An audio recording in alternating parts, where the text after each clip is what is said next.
Ben & Jerry's is pumped out of factories by the ton, faster, colder, and creamier than you'd ever expect. From giant mixers churning out rich bases to cookie dough and brownie chunks being dropped with precision, every pint is a factory-engineered dessert.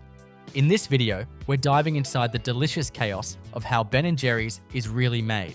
The story of how Ben & Jerry's ice cream is made begins long before anything is frozen. It starts on dairy farms. Like any premium ice cream, Ben & Jerry's uses high butterfat cream and milk, generally sourced from cooperative dairy farms within a tight radius of its production plants. The base mix includes fresh milk, heavy cream, and liquid sugar, which are delivered to the plant in insulated tanker trucks. These raw materials must meet stringent specifications for fat content, microbial load, and traceability, and are tested upon arrival before entering production. Once cleared, these ingredients are pumped into blending tanks, massive stainless steel vessels fitted with temperature control jackets and agitation systems. Here, milk and cream are mixed with liquid sugar, egg yolks or pasteurized egg mix, and stabilizers like guar gum or carrageenan, which help improve body and texture and prevent ice crystal formation during freezing and storage. At this point, you have what's called the ice cream mix, still liquid, still unflavored, and not yet pasteurized. The next step is critical: pasteurization.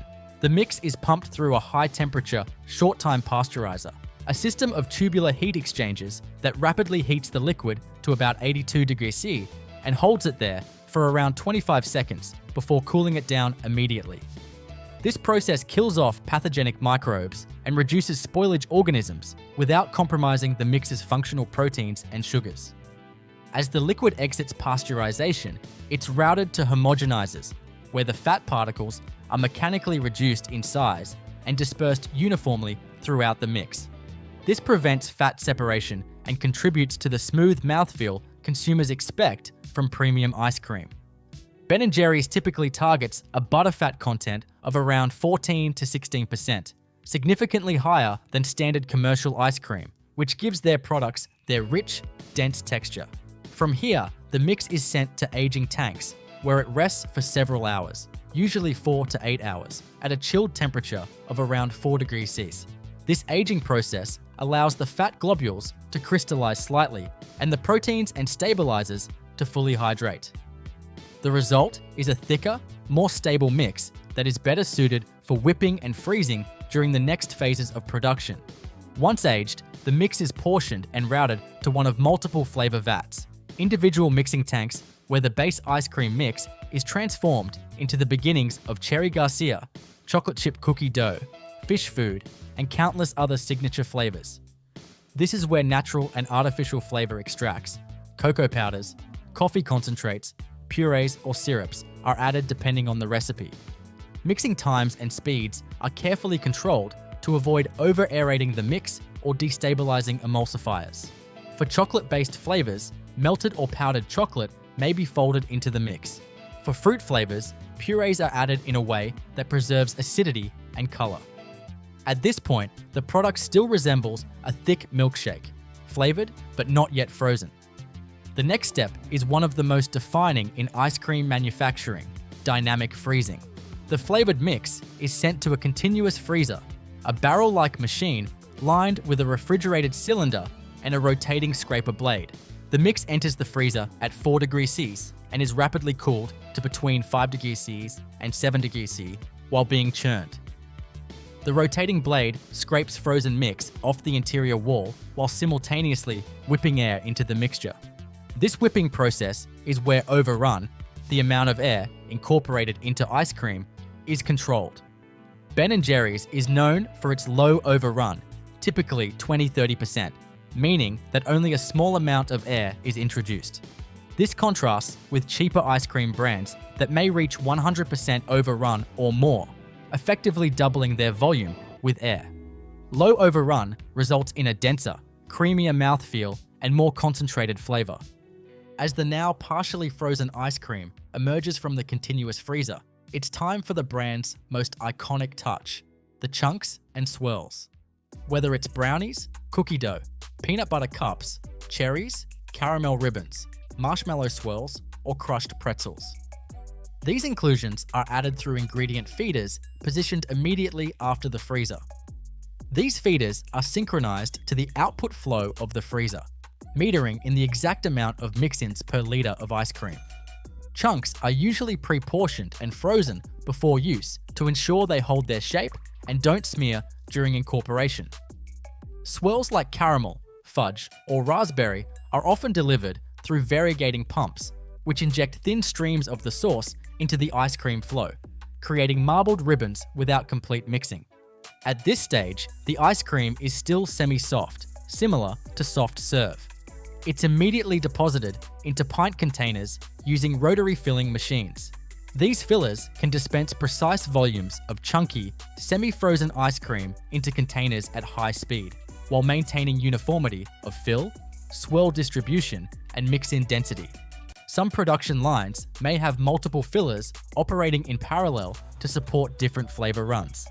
After filling, the containers pass through lid applicators, which press fit the branded plastic or paperboard lid onto the pint. Immediately afterward, the sealed pints enter a spiral hardening tunnel, a vertical or horizontal freezer where the product is rapidly cooled to 25 degrees Celsius or lower.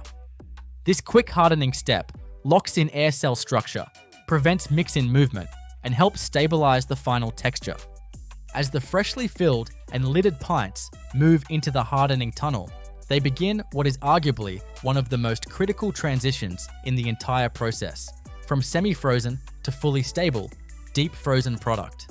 These tunnels, either spiral or straight line, are engineered cold zones where sub-zero air circulates with force around each pint to rapidly extract residual heat. The goal is to bring the core of the product down to 25 degrees Celsius or colder in under an hour. This rapid freezing is essential for two main reasons. First, it halts the migration of air bubbles and inclusions, preserving the pint's structural integrity. Second, it minimizes the growth of large ice crystals, which are the enemy of smooth texture in ice cream. If the freezing occurs too slowly, moisture migrates toward larger ice nucleation sites, forming gritty textures and compromising creaminess. Ben & Jerry's combats this with state-of-the-art airflow management, freezing plate design, and strategically placed airflow vents to ensure each pint freezes evenly. Once hardened, the pints exit the tunnel and travel via stainless steel conveyors to the labeling and inspection zone. Here, a multi-stage packaging line ensures that each pint is correctly dressed for store shelves.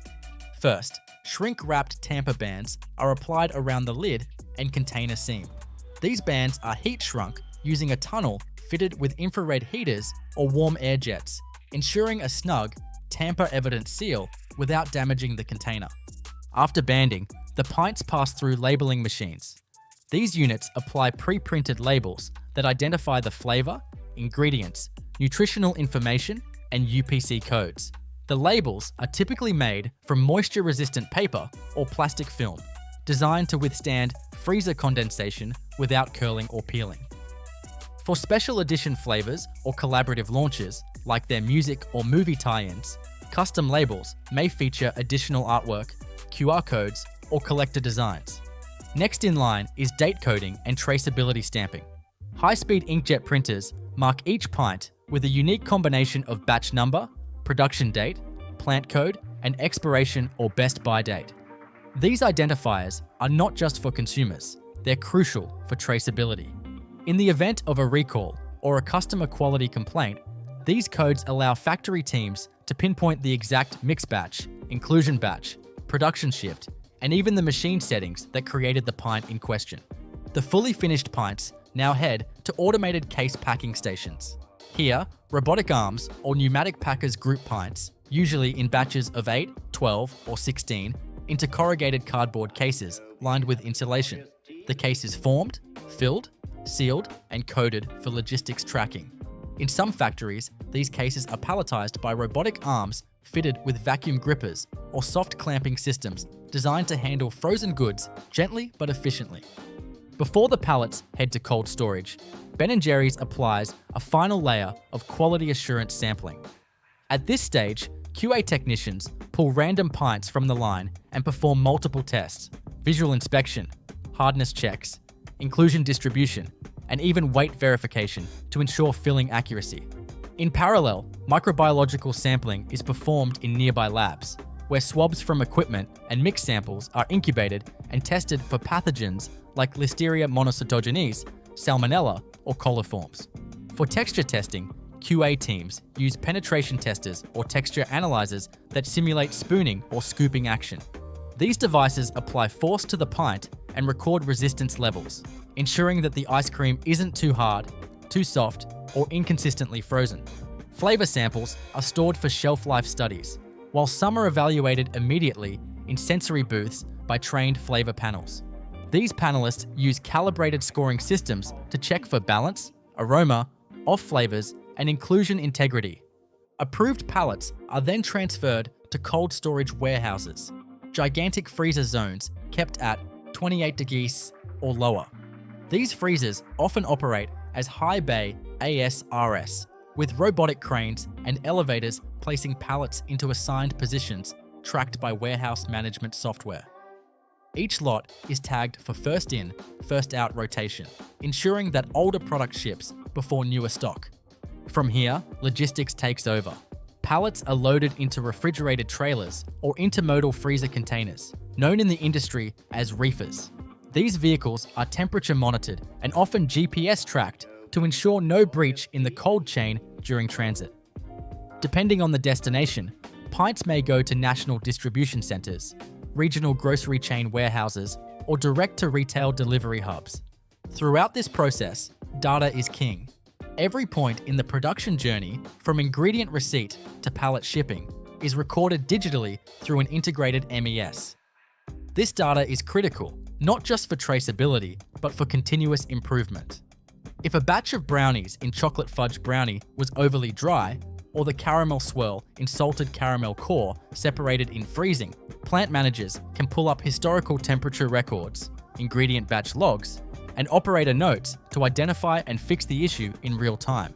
Equally important are the company's ethics and sustainability commitments, which are interwoven into every level of the production process. Ben & Jerry's has long championed fair trade certified ingredients, which means the sugar, cocoa, vanilla, and even some fruits used in the recipes are sourced from cooperatives that meet specific labor and environmental standards. Contracts are long-term and include a premium above market price to support community development in origin countries. The brand also insists on using non-GMO ingredients and has pledged to phase out ingredients from suppliers who do not meet animal welfare or organic transition standards. This introduces added complexity into the procurement and manufacturing process. Ingredient traceability becomes more than just regulatory. It's also philosophical. Every inclusion, from cookie dough bits to marshmallow swirls, must be sourced from partners who meet strict social and environmental criteria. Even the dairy supply chain is managed under this ethical lens. While Ben & Jerry's doesn't own the farms that supply its milk and cream, it maintains close partnerships with co-ops that follow the Caring Dairy program, a sustainability framework that rewards environmentally responsible farming practices, cow health, and fair labor conditions. Farmers in the program agree to regular audits and continuous improvement plans, and many receive bonuses for reaching sustainability benchmarks. Inside the factories, waste reduction and resource efficiency are equally important. For instance, imperfect pints, those with air pockets, underfills, or swirl defects, are often diverted to food banks when safe and legal to do so. Others are reprocessed as animal feed, or, in the case of dairy-rich waste, diverted to anaerobic digesters that produce biogas. Rinse water from cleaning in-place systems is filtered and reused where allowed, and energy from high-load equipment like freezers and compressors is recovered for use elsewhere in the plant. Beyond its physical ingredients and cold chain logistics, Ben & Jerry's is perhaps best known for its bold, often unconventional flavors. But these don't come from a corporate flavor committee or boardroom marketing brainstorm. They're born in a real, functioning test kitchen that sits just a few hundred feet from the main production floor at the company's original facility. Inside this scaled-down version of the factory, small batch experimental runs are constantly in development. This pilot plant mirrors the equipment and flow of full-scale production, but is designed to work with batches as small as 50 liters. It includes a pasteurizer, homogenizer, flavor tanks, freezers, chunk feeders, and a hardening cabinet, allowing Ben & Jerry's to test everything from new core technologies to texture innovations, swirl viscosity, or chunk dispersal mechanics. The team working here includes food scientists, culinary professionals, sensory experts, and brand creatives. They call themselves the flavor gurus. Each new idea starts with a concept brief, a single paragraph of inspiration. It might be rooted in nostalgia, social themes, dessert trends, pop culture, or collaboration. From Netflix and chilled to Boom Chocolata, each flavor is more than a taste. It's a story. These concepts are often created through collaboration with artists, entertainers, non-profits, or grassroots campaigns. That story drives the flavor construction, down to the specific balance of salty and sweet, or the inclusion of unexpected textures. In the kitchen, development starts with ingredient feasibility. For instance, if a concept involves caramel popcorn clusters, the team must determine whether those clusters can hold up to the freezing and hardening process. Will they stay crunchy? Will they absorb moisture and turn gummy? What coating could act as a moisture barrier? These questions are addressed with bench trials using test batches of ingredients, freezing cycles, and controlled scooping tests. Inclusions are sourced from trusted suppliers who are usually part of long-standing relationships. The cookie dough, for example, is made by a bakery that crafts it specifically for Ben & Jerry's. Without eggs, for safe consumption straight from the pint. Brownies come from a social enterprise bakery that supports formerly incarcerated individuals. And chocolate chips, fudge chunks, and sandwich cookies are designed not just for taste, but to retain crunch or softness at sub-zero temperatures. Once a test batch is ready, it's subjected to sensory panel evaluation, both internally and through consumer testing. Internal testers are trained to evaluate sweetness perception, fat feel, aroma, flavor impact, inclusion dispersion, and swirl distribution. A successful flavor must score high on not just taste, but scoopability, mouth adventure, and flavor payoff. All are key sensory terms used inside the company to define the Ben & Jerry's experience. Consumer panels are equally important. These are conducted either on-site in branded scoop shops or via blind taste tests in neutral settings. Feedback is gathered on a range of metrics, including first impression, spoon texture, chunk ratio, and emotional response. A successful test doesn't just please, it delights. It might surprise or make someone laugh. Ben & Jerry's believes strongly in food as an emotional and political act, so flavors are not chosen based on margin or mass appeal alone. A flavor must reflect the brand's personality. When a concept graduates from test kitchen to factory line, it must be scaled up. This is not a simple multiplication of ingredients. Chocolate ripple patterns, for example, that look elegant in a 5-liter batch might smear or clump at industrial speeds. Chunk feeders that work flawlessly with peanut butter cups may jam with sticky cookie clusters. Every detail is re-engineered by the process development team to scale ingredients, maintain sensory profiles, and ensure food safety. Scaling up also includes global compliance. A flavor destined for international release must comply with food labeling laws, allergen declarations, and additive restrictions in each country. Colors and flavors allowed in the US may not be permitted in the EU or Canada. Sweetness levels may also need to be adjusted to meet regional expectations. Asian markets tend to prefer less sweet profiles, while North American consumers gravitate toward indulgence. Once scaled, the new flavor joins the official production schedule, either as a limited batch for seasonal or campaign-based flavors, or as a core line flavor, which receives permanent placement in production planning and freezer shelf space. The label design is finalized by the in-house creative team, complete with playful illustrations, bold typography, and often a brief blurb about the flavor's origin or cause affiliation. Labeling is more than decoration. Ben & Jerry's pints act as miniature billboards for social change. Many containers highlight issues like climate justice, LGBTQ+ rights, voting access, or racial equity. The flavor Changes Brewing, for example, was developed in partnership with grassroots organizers to promote racial equity in policing. Its back label didn't just list ingredients, it encouraged civic engagement. From concept to consumer, every step is infused with purpose, and that includes how the company manages customer feedback. Ben & Jerry's has a dedicated consumer affairs team that tracks comments, complaints, praise, and flavor suggestions. Every email, social post, or call is logged into a system that allows trend mapping over time. If a particular flavor receives recurring complaints, like chocolate chunks sinking or caramel being too sticky, those comments are flagged and routed back to R&D and production. In some cases, flavors are discontinued despite fan protests, not due to poor sales, but because ingredient sourcing became unsustainable or certain suppliers went out of specification. In other instances, flavors are brought back by popular demand. This is how the Flavor Graveyard was born, a real attraction at the Vermont headquarters, where tombstones commemorate flavors that came and went, often with witty epitaphs. It's both a marketing concept and a living archive of flavor evolution. New products also go through intense logistical modeling. A flavor with large, delicate chunks may reduce throughput on the filling line, increasing downtime or scrap rates. Swirls that require multiple variegate pumps increase mechanical complexity. These elements are balanced against forecasted demand, freezer slot availability at retailers, and even shipping temperature risk during peak seasons.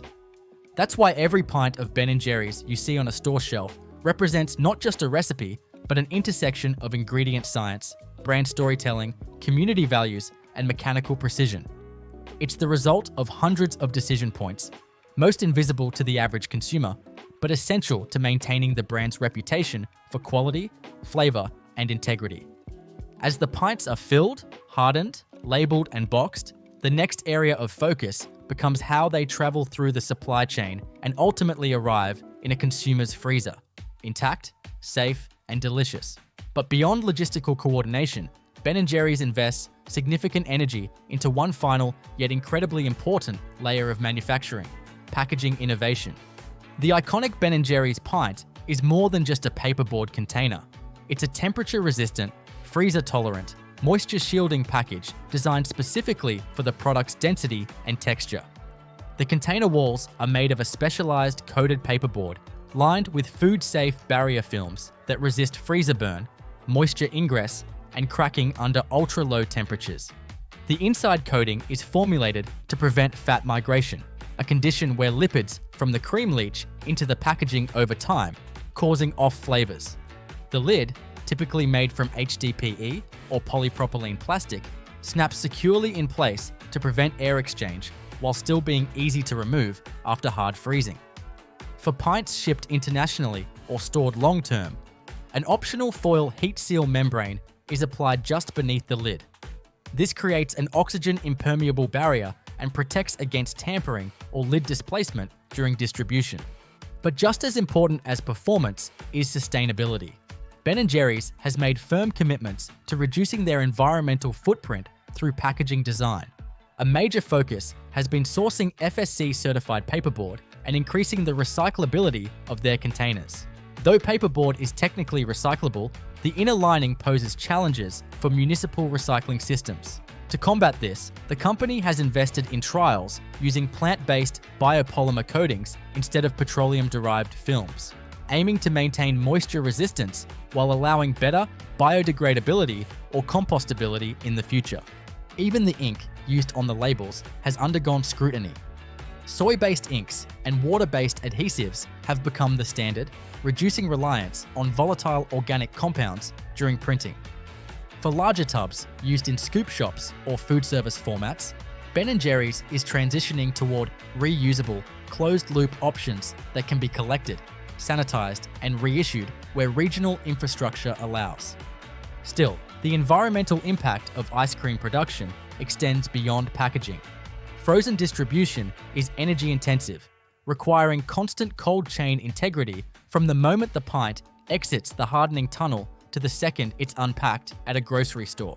To mitigate this, Ben & Jerry's distribution partners invest in high-efficiency freezer trucks, refrigerated warehouses with thermal insulation, and solar-assisted energy offsets where possible. Some logistics centers use CO2-based refrigeration systems, which have a significantly lower environmental impact than traditional hydrofluorocarbon refrigerants. Pints destined for export are packed in refrigerated intermodal containers and transported via rail or ship to reduce carbon emissions.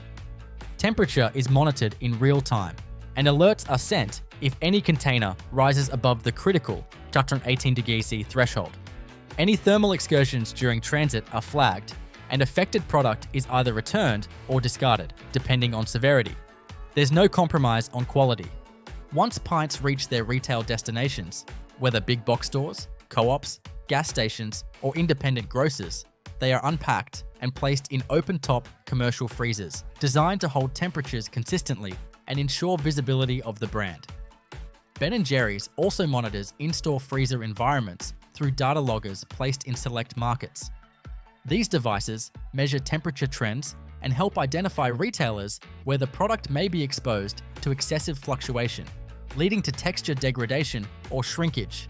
At this stage, freezer-to-spoon performance becomes critical.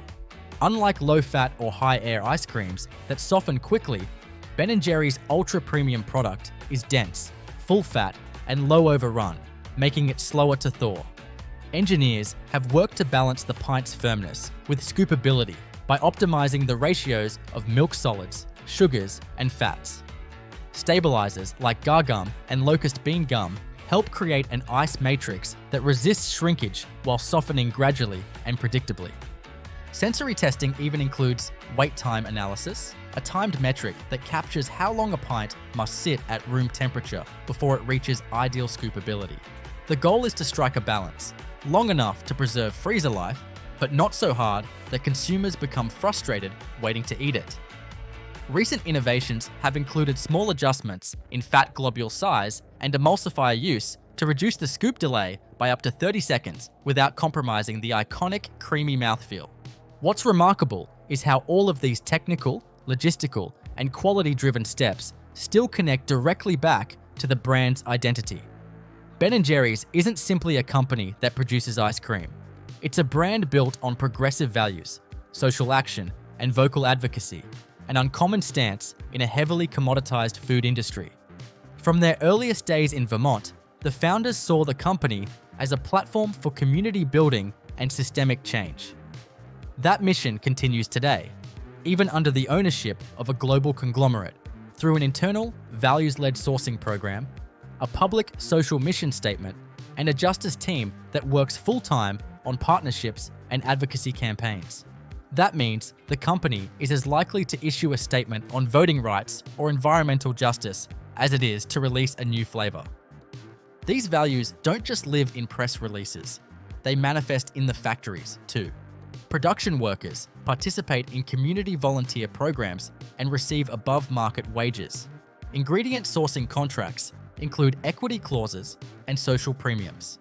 And flavors are routinely used as tools for storytelling. Empower Mint was developed to promote voting access in marginalized communities. Save Our Swirled drew attention to the climate crisis. Home Sweet Honeycomb highlighted the plight of refugees. The journey begins long before the ice cream bar takes its recognizable shape.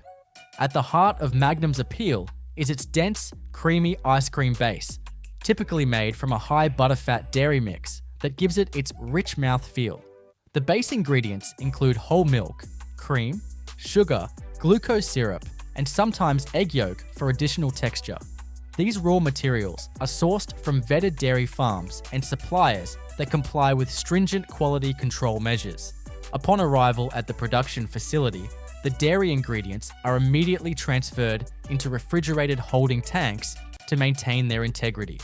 Here, laboratory technicians perform routine tests for microbiological safety, fat content, and pH levels to ensure the base meets the strict specifications required for premium ice cream. Once the ingredients pass inspection, they're pumped into large stainless steel mixing tanks. These tanks are equipped with high-shear agitators that blend the milk, cream, and sugars into a homogeneous mix.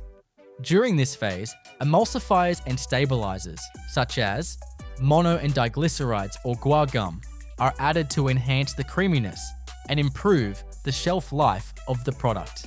The mixture is continuously agitated and brought to a temperature of approximately 60-70 degrees Celsius to fully dissolve the sugars and emulsify the fats.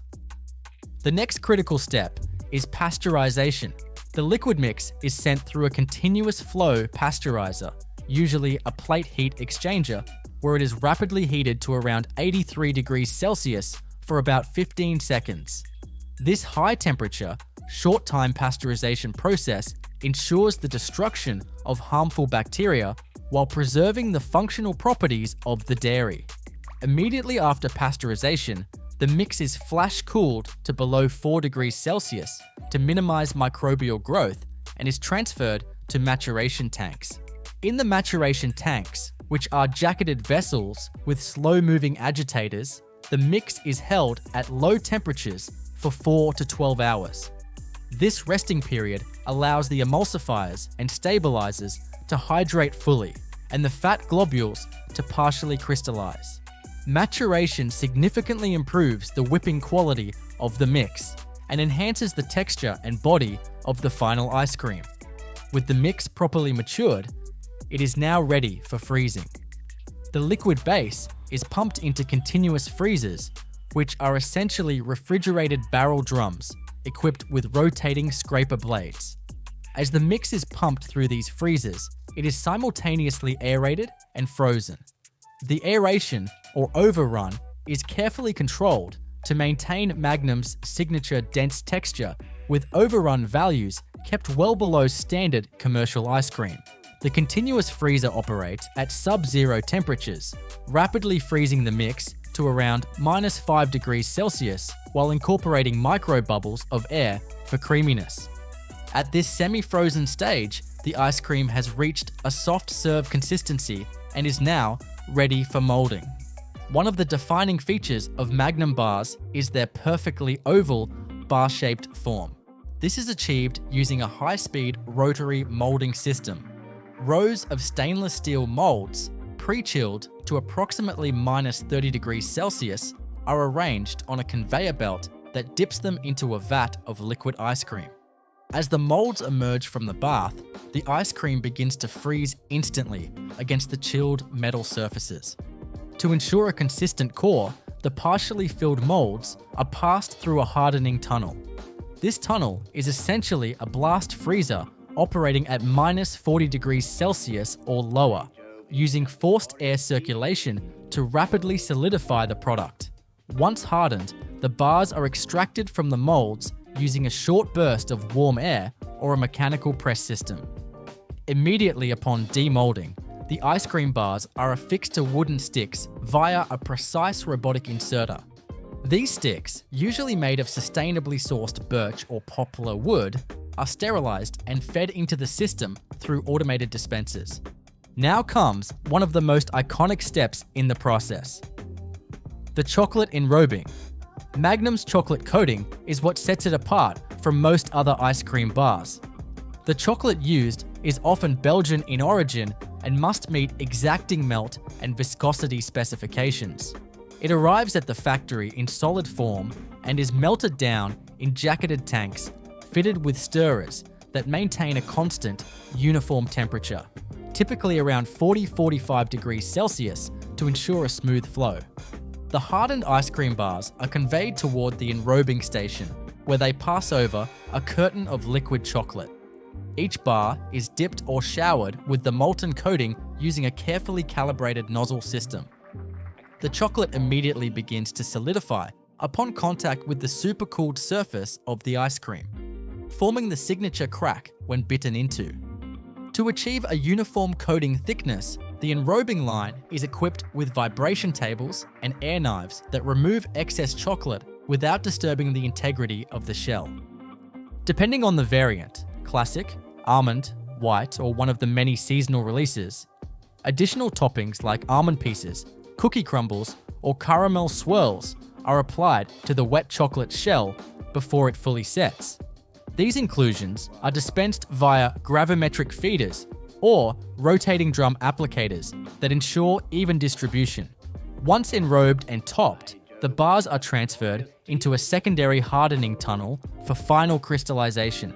This second blast freezer brings the core temperature of the bar down to around -18 degrees Celsius or lower, locking in the texture and ensuring long-term stability.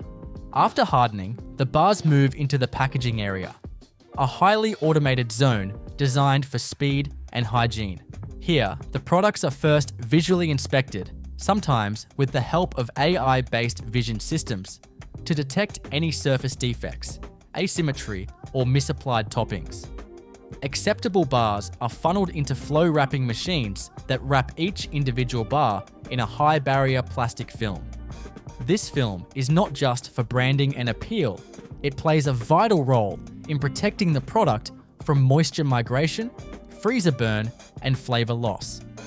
Each wrapper is pre-printed with product information, including batch codes, manufacturing dates, allergen warnings, and nutritional data. A thermal transfer printer applies dynamic codes as the film passes through the wrapping head. After sealing, the bars are grouped in cartons, often using robotic arm sorters, and packed into corrugated boxes, ready for cold chain logistics. Throughout the production process, quality control is embedded at every stage. Inline sensors measure everything from ice cream viscosity to chocolate temperature, while human inspectors perform taste tests and texture evaluations on random samples. Microbiological swabbing, allergen verification, and weight calibration are also conducted routinely. Any deviation triggers alarms that pause the line until the issue is resolved. This level of scrutiny is necessary, not only to maintain consistency, but to ensure compliance with international food safety standards such as HACCP, ISO 22000, or BRC Global Standard. Once boxed, the finished Magnum bars are palletized and moved into cold storage.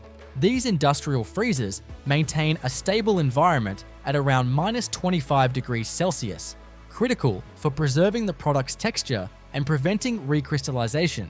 From there, refrigerated trucks equipped with temperature monitoring systems distribute the bars to regional depots, supermarkets, and convenience stores.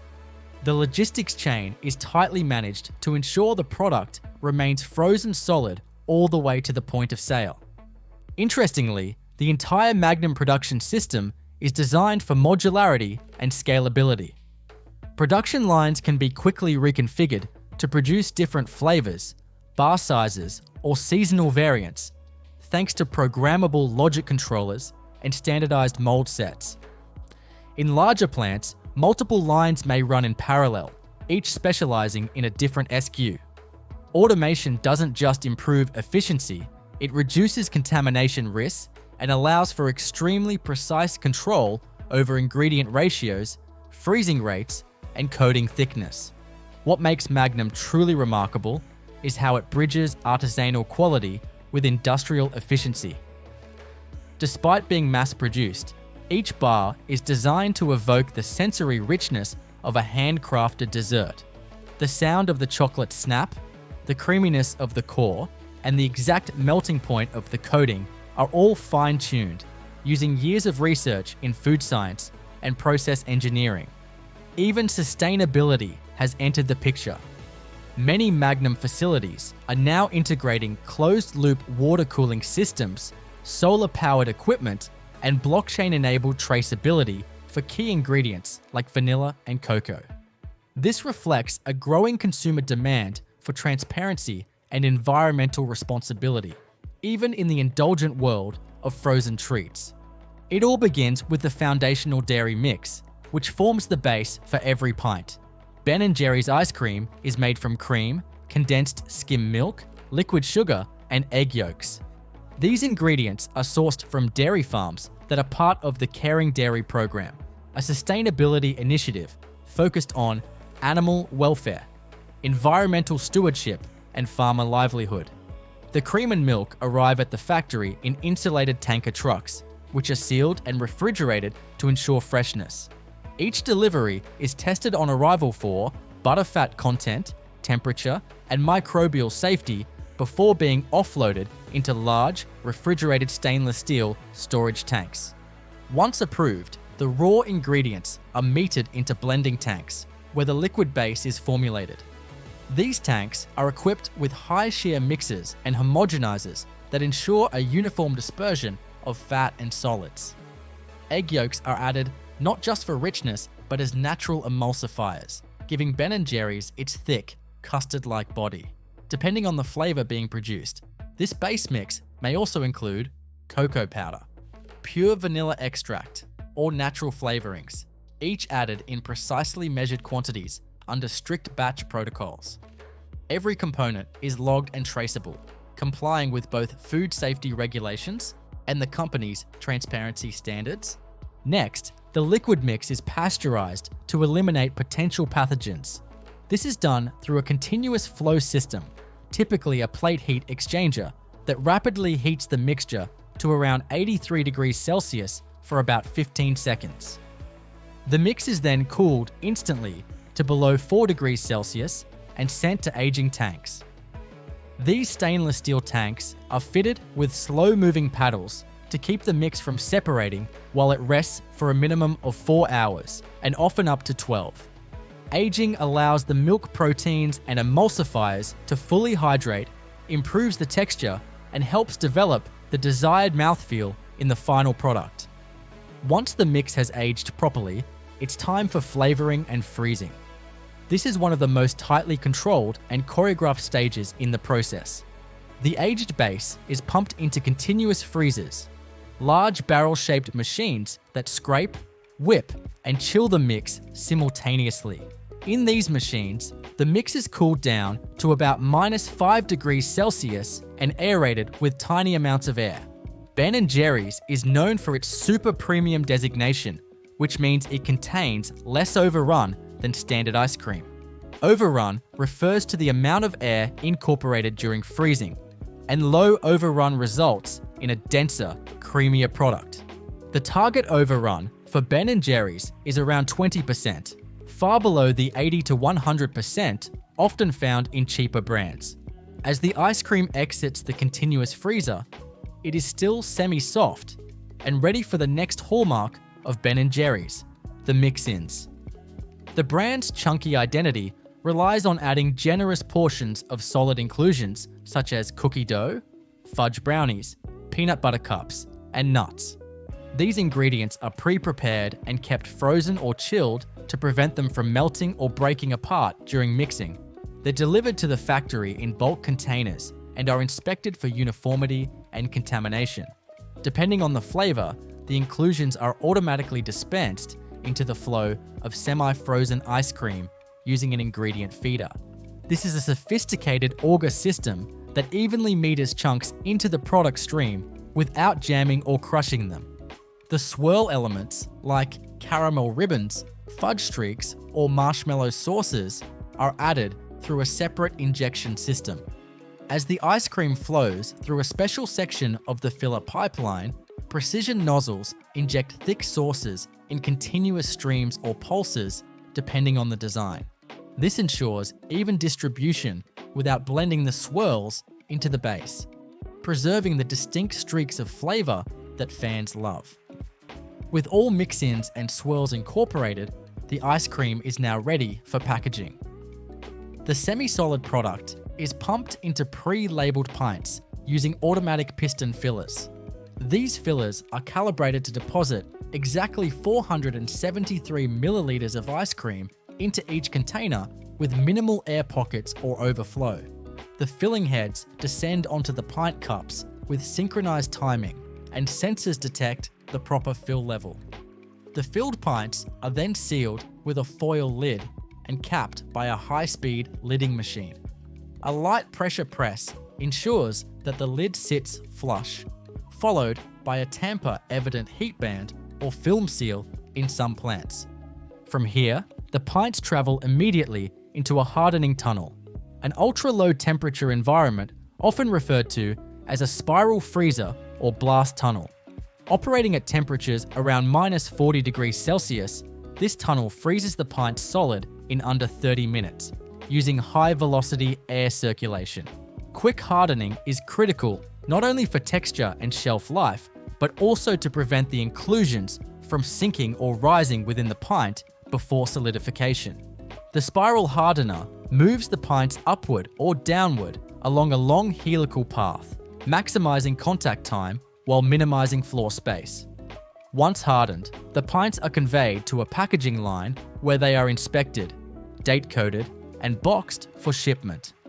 Vision systems and weight sensors perform final quality checks, verifying that labels are correctly applied. Seals are intact, and there are no underweight or overfilled pints. Acceptable pints are collected into cartons, which are stacked onto pallets by robotic arms. These pallets are wrapped in plastic film and stored in cold storage at -25 degrees Celsius while awaiting distribution. Distribution logistics are tightly controlled to preserve the quality of the ice cream. Temperature-controlled trucks transport the product to regional distribution centers, supermarkets, and scoop shops. Each truck is equipped with data loggers that track interior temperatures, and any deviations are flagged as potential compromise points. Even at the point of sale, Ben & Jerry's invests in branded freezers with specific temperature and airflow settings to preserve texture and flavor. While the process is highly industrialized, Ben & Jerry's maintains a close connection to its values. Fairtrade certified cocoa, vanilla, and sugar are used wherever possible. The brownie pieces come from Greyston Bakery, a New York-based social enterprise that employs people with barriers to employment. Many of the flavor developments happen in pilot-scale test kitchens, where new combinations are trialed in small batches before being scaled up. Once a new recipe is approved, the production team carefully adapts it to the factory setting, ensuring that the large-scale version retains the chunky, indulgent characteristics of the original. Clean-in-place systems are another critical component of the factory's operation. Between each production run, especially when switching flavors, the lines must be thoroughly cleaned to prevent cross-contamination. CIP systems flush the internal surfaces of mixers, freezers, pipes, and fillers with a series of hot water, caustic detergent, and sanitizing solutions. These cycles are automated and monitored by sensors to ensure complete sanitation while minimizing water and chemical usage. Factory workers and quality assurance teams play an essential role in the process. From ingredient reception to final packaging, trained personnel conduct sensory evaluations, sample testing, and equipment calibration. Every batch is logged, sampled, and stored for traceability. Flavor consistency is particularly important for a brand like Ben & Jerry's, where fans expect each pint of half-baked or cherry Garcia to taste exactly the same as their last. In recent years, automation and data analytics have further optimized the process. SCADA systems monitor real-time parameters like flow rate, temperature, and mixing speed. If a deviation occurs, alerts are sent to operators who can intervene before a quality problem arises. At the same time, this data is archived for trend analysis and continuous improvement initiatives. Despite all the technology, what sets Ben & Jerry's apart is the commitment to texture, flavor, integrity, and social values. Making a pint of ice cream that contains a half dozen different textures, swirls, and inclusions without compromising on any aspect requires not just precision, but passion. It's not merely about freezing cream and sugar, it's about orchestrating a complex ballet of ingredients, machinery, and people to produce something that brings joy in every spoonful. The process begins with the sourcing of raw ingredients, mainly fresh cream, whole milk, sugar, and egg yolks. Häagen Dazs prides itself on using as few ingredients as possible, which means that the quality and consistency of each one is paramount. The cream and milk are typically sourced from regional dairy suppliers that meet strict quality and animal welfare standards. Upon arrival at the production facility, these dairy ingredients are pumped from insulated tanker trucks into temperature-controlled holding tanks. These tanks maintain the cream and milk at around 2 to 4 degrees Celsius to preserve freshness. Before they are cleared for use, samples from each delivery are sent to the on-site quality assurance lab for immediate testing. These tests measure fat content, microbiological safety, and protein levels to ensure the mix will deliver Häagen Dazs' signature richness. Once the raw ingredients pass inspection, they are moved to large blending tanks equipped with high-shear mixers. These stainless steel vessels allow the controlled integration of the cream, milk, liquid sugar, and egg yolks. Egg yolks are particularly important in Häagen Dazs formulations as they act as a natural emulsifier, helping to bind the fat and water components together into a smooth, stable emulsion. This use of real eggs is a hallmark of the brand's French-style custard base. In some flavors, pure vanilla extract or cocoa powder is added at this stage, depending on the batch being produced. Every ingredient is weighed and logged, and the entire recipe is controlled by a central PLC system that ensures each batch is blended to exact specifications. Following the blending step, the liquid mix is subjected to pasteurization. This critical food safety step involves rapidly heating the mix to about 82-85 degrees Celsius for 15 seconds using a plate heat exchanger. This kills off any potential pathogenic bacteria while preserving the functional qualities of the proteins and emulsifiers. Immediately after pasteurization, the mix is cooled to below 4 degrees Celsius and sent to aging tanks. These tanks, which are usually insulated and jacketed for precision cooling, hold the mixture for 8 to 24 hours. During this aging period, the proteins and emulsifiers fully hydrate and the fat crystals begin to form, a process that is essential to creating the dense, creamy mouthfeel that distinguishes Häagen Dazs from other ice cream brands. Once aged, the mixture is ready to be frozen. The liquid base is pumped into continuous freezers, which are rotating barrel machines designed to freeze and aerate the ice cream simultaneously. Häagen Dazs ice cream is notable for its low overrun, typically around 20% or less. This means that very little air is incorporated during freezing, resulting in a denser, heavier product. This contrasts with standard commercial ice cream, which may contain 100% overrun, effectively doubling the volume through air alone. The continuous freezer chills the mix to about -5 degrees Celsius while blending it with microbubbles of air to achieve the desired consistency. Once the product exits the freezer, it's in a soft serve state, thick enough to hold its shape but still pliable.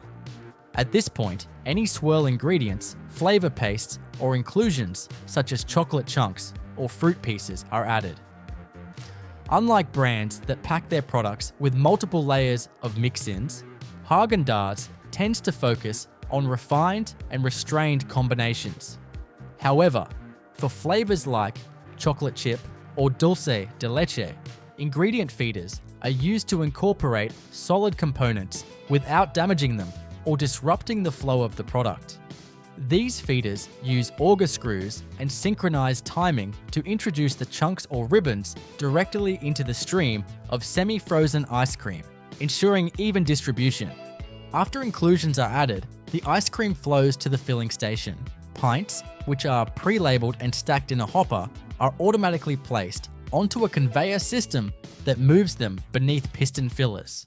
These fillers are designed to deposit exactly 14 fluid ounces of product into each container. The fill process is timed perfectly to prevent splashing or overfilling, and sensors monitor the weight and height of each pint as it passes. After the pint is filled, a foil seal may be applied to help maintain freshness and reduce freezer burn. Then, the lid is placed using a robotic arm and lightly pressed for an airtight fit.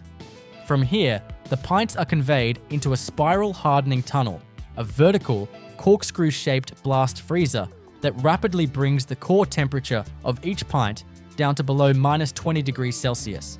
This freezing must occur quickly to prevent the formation of large ice crystals, which would ruin the smooth, dense texture. The spiral design maximizes surface area and airflow while minimizing the footprint on the factory floor. Depending on production volume and configuration, the tunnel can hold hundreds of pints at a time, moving them slowly along the spiral track for 30 to 60 minutes. Once hardened, the pints exit the tunnel and move into the packaging zone. Each pint is inspected for proper sealing, correct labeling, and visual defects. This inspection process may include optical scanners and machine vision systems that check for off-coloration, misaligned labels, or foreign material.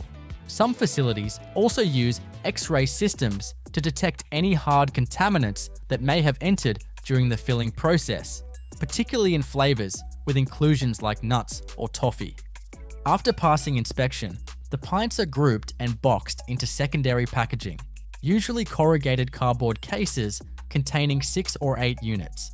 These boxes are sealed and barcoded for traceability, then stacked onto pallets by an automated robotic palletizer. Each pallet is wrapped in shrink film to stabilize it for cold storage. The wrapped pallets are moved to a deep freeze warehouse area kept at -25 degrees Celsius, where they await transportation. Distribution of Häagen Dazs products follows a tightly regulated cold chain protocol. Reefer trucks, equipped with real-time temperature tracking, pick up pallets and deliver them to regional warehouses or retail outlets. Any temperature breach in the chain is recorded and flagged, as a product exposed to temperatures above -12 degrees Celsius for prolonged periods risks partial thawing and textural damage. The robust cold chain logistics ensure that every pint maintains the same texture and quality, whether it's eaten in Paris, Tokyo, or New York. Throughout this entire process, food safety and quality assurance teams are deeply involved. Every step, from ingredient reception to final shipping, is documented under a comprehensive HACCP plan. Daily samples are taken from every production run and stored for shelf life testing. Sensory panels evaluate texture, flavor, aroma, and meltdown properties. Microbiological testing is conducted regularly to verify sanitation effectiveness. In the event of any deviation from standards, production can be halted and equipment cleaned using automated clean-in-place systems. Häagen Dazs also invests in sustainable practices wherever possible. Many of their dairy farms operate under environmentally conscious guidelines, and the brand continues to explore renewable energy options for its manufacturing facilities. Water use, waste generation, and energy consumption are tracked and reported as part of the company's larger environmental footprint goals. What's remarkable about Häagen Dazs' production process is how it maintains artisanal quality while operating at global scale. Every pint is the result of a finely tuned interplay between ingredients, equipment, and process control. The use of real eggs and cream, the low overrun, the gentle treatment of inclusions, and the quick freezing spiral tunnel all contribute to a final product that feels indulgent and rich with every bite. And while machines do much of the heavy lifting, people remain at the heart of the operation, checking batches, tasting new formulations, maintaining equipment, and ensuring that every pint lives up to the brand's heritage. In an age where so much food is optimized for speed and cost, Häagen Dazs stands out by elevating the basics. It doesn't chase novelty for novelty's sake. Instead, it doubles down on purity, richness, and consistency, transforming simple ingredients into something decadent through a meticulously managed production process. Häagen Dazs ice cream isn't just made, it's crafted in a factory that operates more like a precision lab than a frozen dessert plant. From the moment raw cream arrives at the facility, every step is monitored, measured, and fine-tuned to turn just 5 base ingredients, cream, milk, sugar, eggs, and flavoring, into the kind of ice cream that scoops like velvet and melts like butter on the tongue. Behind the luxurious mouthfeel and slow melting density is a process that's deceptively complex. The Häagen Dazs production line doesn't move at the speed of most factory-made ice cream. It's slower, colder, and stricter. Built for richness and texture, not just volume. And it all starts with sourcing ingredients at a standard far above most industrial suppliers. The factory receives fresh cream and whole milk daily. These arrive in insulated stainless steel tankers and are pumped directly into refrigerated silos. Unlike many ice cream brands that use ultra-filtered or reconstituted dairy, Häagen Dazs uses high butterfat cream, typically around 36–40%, compared to standard milk fat levels of 10–14%. That's a big reason why Häagen Dazs feels heavier, smoother, and more indulgent. The fat content plays a key role in flavor release and texture. Inside the ingredient preparation room, the cream and milk are blended with liquid sugar, a pre-dissolved syrup that integrates better and eliminates graininess. To this, egg yolks are added, not powdered or imitation emulsifiers, but actual yolk, which acts as a natural stabilizer and gives the ice cream a custard-like body. For most varieties, that's it. The base is just cream, milk, sugar, and egg yolk. Simple, but precisely balanced. Next comes pasteurization, which doesn't just ensure safety, it also sets the stage for texture.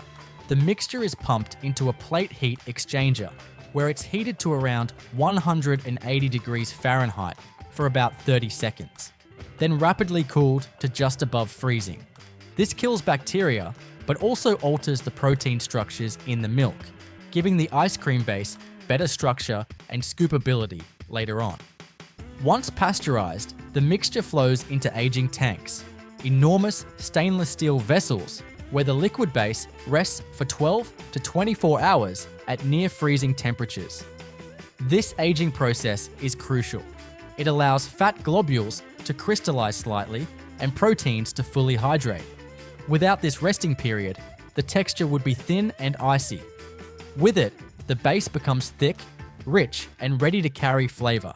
From there, the base is split into multiple flavor streams.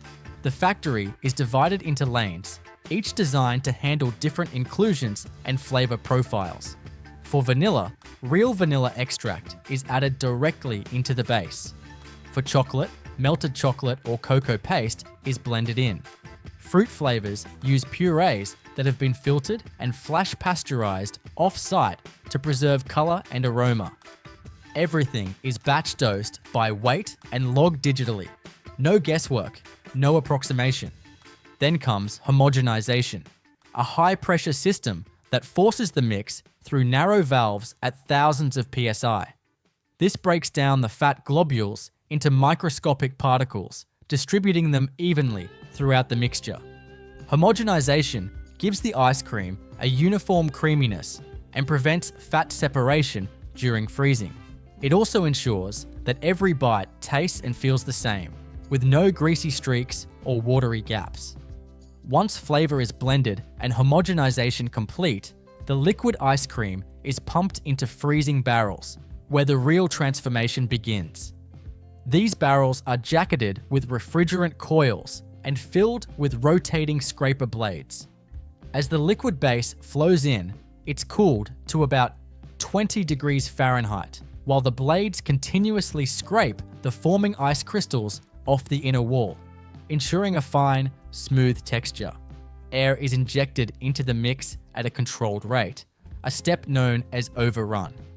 Here's where Häagen Dazs breaks from the rest of the industry. Most ice creams are aerated by up to 100%, meaning half the volume is air. Häagen Dazs allows no more than 20–25% overrun, resulting in a denser, heavier product. That's why a pint feels so solid in your hand. Less air means more actual ice cream per bite and a slower melt in the bowl. The semi-frozen ice cream, now the consistency of soft serve, is funneled into filling machines. For pints, it's portioned by volumetric fillers that deliver precise amounts into each container. Every container is pre-chilled to prevent melting on contact. The flow must be perfect, not too fast, or air pockets will form. Not too slow, or the ice cream may start to freeze mid-transfer and block the nozzles. For flavors with mix-ins, chunks of chocolate, caramel swirls, nuts, or cookie dough, the inclusions are added at the very last second. Dedicated feeder systems deposit inclusions into the flow just before it enters the pint, using augers and vibration tables to ensure even distribution. The timing has to be razor precise. Add-ins must suspend evenly in the dense ice cream without sinking to the bottom or clumping at the top. After filling, each pint is lidded, sealed, and sent into a blast freezer, where the temperature drops below 40 degrees Fahrenheit. This rapid hardening phase locks the microstructure of the ice cream in place, preventing the formation of large ice crystals. It's one of the most critical steps. Without hardening, the fine structure created in the freezing barrel would collapse, leaving behind a grainy texture. Inside the blast freezer, pints ride through a spiraling conveyor for several hours.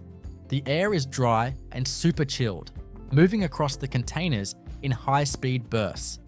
The goal is to bring the core of each pint to storage temperature, around 20 degrees Fahrenheit, as quickly and evenly as possible. Any delay here, and the product risks texture degradation. From the blast freezer, pints move to a labeling and boxing line. Each container is sleeved with its printed label, stamped with a production date and batch code, and scanned for weight consistency. Quality control technicians pull samples constantly to test for fill height, texture, flavor, fat content, and microbial stability. The ice cream is even tested for its melt curve, how fast it softens at room temperature, since melt resistance is part of the brand's identity. Finished pints are packed into insulated boxes and sent to deep frozen storage, massive cold rooms kept at 20 degrees Fahrenheit, with double-door airlocks and constant monitoring. Inside, pallets of Häagen Dazs are stacked sky-high, awaiting distribution. The logistics are timed with weather, route temperature averages, and transport times to ensure the ice cream arrives frozen solid and uncompromised. Even the trucks are pre-cooled before loading to prevent thermal shock. Sanitation inside the factory is relentless. Every stainless steel surface is hosed down, steamed, and chemically sterilized daily. The filling nozzles, augers, pumps, and hoppers are all dismantled between flavor runs and scrubbed in industrial wash stations. No cross-contamination, no lingering allergens. Every flavor change means a full line flush. Air inside the plant is filtered and pressurized. Employees wear full-body suits, gloves, masks, and hairnets. Entry to the production floor requires passing through an air shower. Even the water used for cleaning and cooling is filtered multiple times to remove minerals that could affect the equipment or final product. Data flows through the entire system in real time. Temperature probes, viscosity meters, pressure sensors, flow trackers. Every phase of production is logged and monitored through central dashboards. If something drifts even slightly out of spec, a dip in freezer temp, a pump moving too slowly, the line adjusts automatically or triggers an alert. And while many ice cream factories are built for speed, the Häagen Dazs plant is built for control. The lines move slower, batches are smaller, there's more holding time, more testing, more calibration. The entire system is engineered to produce richness, not just volume. Even the packaging is part of the process.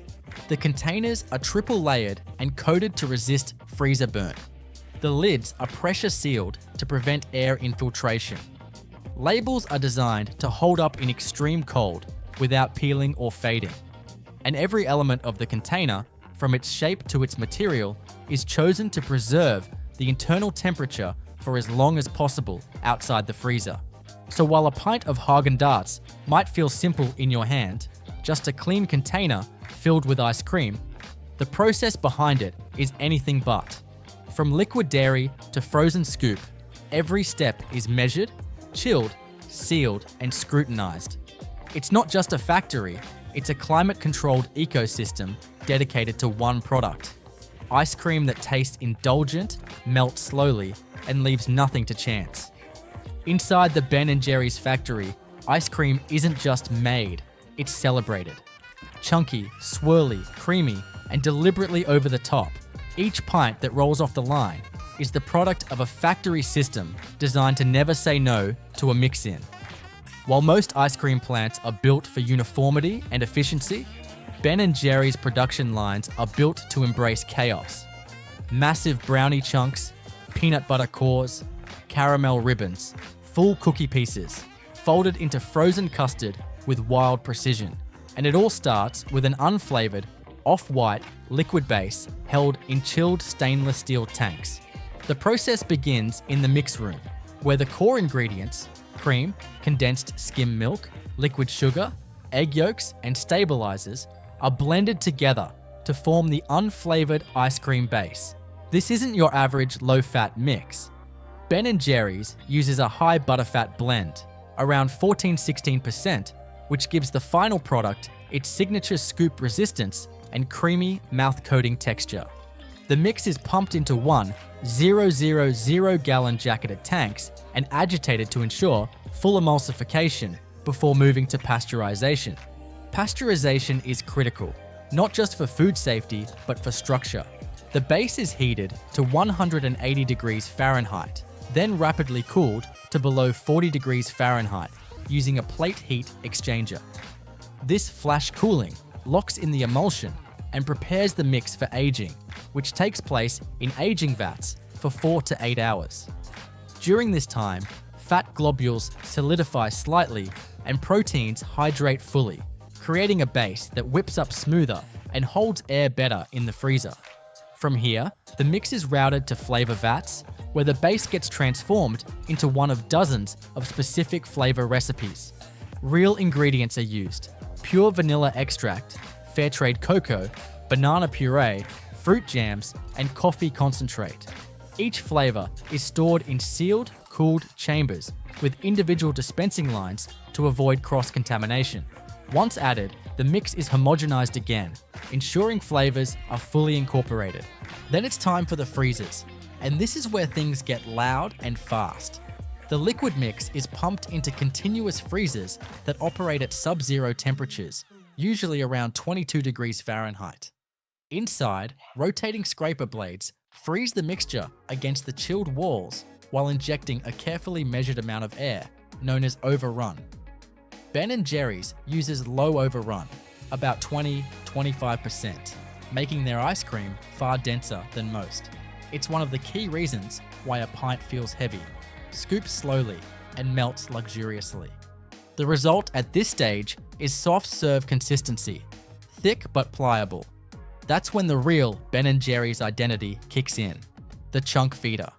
Mounted directly onto the output of the freezer, the chunk feeder is a stainless steel auger system that folds in large, often unwieldy inclusions. This is where chocolate chunks, brownies, peanut butter cups, cookie dough balls, caramel swirls, marshmallow ribbons, pretzel bits, and pie crusts are fed into the mix. Not sprinkled, but dumped. The chunks are stored in cooled hoppers to prevent melting and are released at programmed intervals.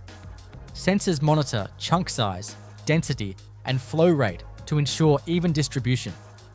Ben & Jerry's inclusion sizes often break the rules of conventional ice cream manufacturing.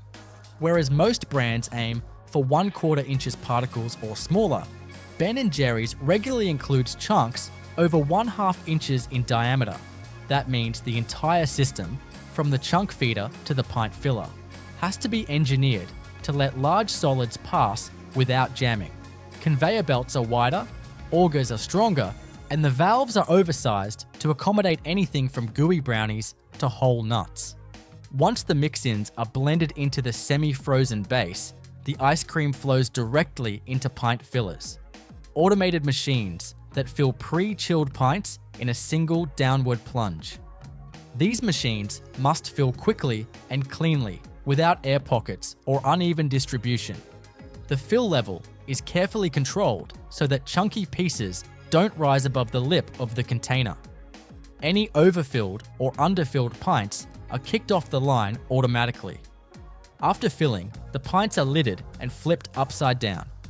This upside down hardening technique helps create a smoother top surface as the soft ice cream settles against the lid, reducing air gaps and forming a clean freeze cap once solid. It's a detail rooted in old school ice cream wisdom, and Ben & Jerry's still does it by the book. Next, the pints are sent into a spiral hardening tunnel, a blast freezer where the internal temperature can reach 60 degrees Fahrenheit. This spiral system slowly rotates the pints upward on a winding belt, exposing them to high-velocity, frigid air. The goal is to freeze the entire pint uniformly and rapidly, typically within 90 minutes, to preserve the microcrystalline structure created during initial freezing. Fast hardening prevents large ice crystal growth, ensuring the final texture stays smooth even after weeks in transit or storage. Once hardened, pints are flipped right side up and sent to labeling lines. Labels are applied using high-speed sleeves that wrap the container and heat seal in place. Each pint is then date-coded, stamped with a batch number, and scanned for alignment, print quality, and lid fit. This is also where quality control techs perform random sampling, cutting pints in half to assess chunk distribution, freeze depth, swirl integration, and overall appearance. From here, the pints head to the pack-out area, where robotic arms load them into cartons or trays based on destination. Ben & Jerry's products are distributed globally, so packaging lines may vary depending on labeling language, country-specific ingredient regulations, or promotional campaigns. Boxes are sealed, barcoded, palletized, and moved into deep frozen storage, where they rest until transport. Even logistics are engineered for the product's texture. Trucks used to haul Ben & Jerry's are pre-cooled to 20 degrees Fahrenheit before loading. Pallets are organized so airflow can move between cases, keeping the product frozen evenly across long hauls. And the boxes themselves are insulated to resist sudden thermal spikes during dock transfers or warehouse rotations. Hygiene and food safety are taken seriously at every stage. The production floor is kept under positive air pressure to prevent contaminants from entering. Workers pass through gowning rooms and foot sanitizers before entry. Equipment is cleaned daily using a combination of steam, food-safe detergents, and high-pressure rinse systems. Flavor changeovers require full disassembly and sterilization of tanks, pipes, chunk feeders, and fillers, especially when allergens like nuts or dairy alternatives are in play. Digital control systems track every variable in real time: mix temperature, overrun percentage, inclusion density, pipe pressure, freezer performance, even label placement. If anything drifts outside of spec, alarms notify operators and can halt the line instantly. Data from every batch is logged and stored so that every pint can be traced back to the exact time, room, and ingredient lot it came from. And unlike most factories that prioritize speed above all else, Ben & Jerry's lines often run slower by design. Some flavors have so many mix-ins or swirl complexities that rushing the process would create distribution problems or mechanical jams. The factory is built to say yes to chunky creativity, even if that means modifying machines for one limited edition flavor that only runs for 2 weeks. There are even unique systems in place for core pints, those with a column of peanut butter, caramel, or fudge running down the center. These require a dual nozzle filler with a center core injector. First, the base ice cream is deposited in a ring shape. Then the core is injected down the center, and more ice cream is added to seal the top. It's a slower, more intricate fill, but one the factory is equipped to do on demand. At full tilt, a Ben & Jerry's factory can produce hundreds of thousands of pints per day, each one a highly engineered blend of frozen custard and structural indulgence. But it's not just about volume, it's about holding true to the brand's philosophy. Every pint must be full of big chunks, real ingredients, and flavor combinations that are as wild on the inside as they are on the label. So, while a Ben & Jerry's pint might seem like dessert, it's also the end result of a factory built to break the rules of standard ice cream production, designed for gooey cores, oversized cookies, caramel rivers, and pieces so big they require custom-engineered feeders to stay on the line. Tillamook ice cream is made in a factory that feels more like a dairy cathedral than a frozen dessert plant. Rooted in Oregon's dairy country and backed by a century-old farmer-owned cooperative, the entire process is built around one idea: real ingredients handled with real care. Where other factories chase speed and scale, Tillamook's facility is engineered for flavor integrity, rich texture, and minimal processing, all while producing millions of pints per year with consistent, silky perfection. It all begins with fresh cream, sourced directly from the cooperative's own herds and partner farms in the Pacific Northwest. Every day, tankers filled with high butterfat cream and whole milk arrive at the factory's intake bay. The cream is cold, clean, and unstandardized, meaning it hasn't been stripped and reconstituted like it is at many large processors. It's pumped into refrigerated holding silos and tested immediately for fat content, temperature, and microbial safety. The first major step is blending the base. This happens in massive stainless steel mixed tanks where cream and milk are combined with liquid cane sugar, egg yolks, and stabilizers like guar gum or carob bean gum. Unlike many commercial ice creams that rely on artificial emulsifiers or corn-based sweeteners, Tillamook sticks to natural, clean label ingredients. The ratio of cream to milk is kept high, often resulting in a butterfat content of at least 15%, which is above the USDA minimum for premium ice cream. Once the ingredients are in the tank, the mix is agitated using large motorized paddles to ensure uniformity. At this point, the base is smooth and custard-like, pale yellow from the egg yolks. It's still completely unflavored, but this blend is what gives every Tillamook flavor its rich, dense mouthfeel, regardless of whether it becomes Marionberry pie or chocolate peanut butter. Next comes pasteurization, which is more than just a safety measure. It's about precision. The mix is pumped through a plate heat exchanger and heated to at least 180 degrees Fahrenheit for 25 seconds, then cooled rapidly to under 40 degrees Fahrenheit. This process kills bacteria and helps bind the fats and proteins in a way that sets the foundation for a creamy freeze.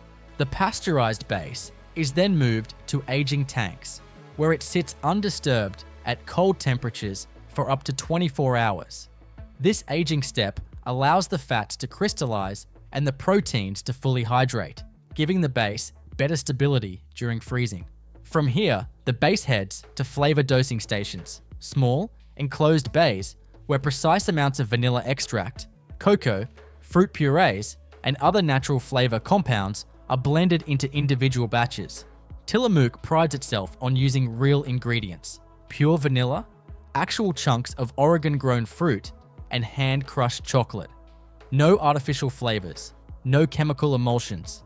Each ingredient is stored in chilled tanks or sealed hoppers and added through clean-in-place pipelines to prevent cross-contact and preserve freshness.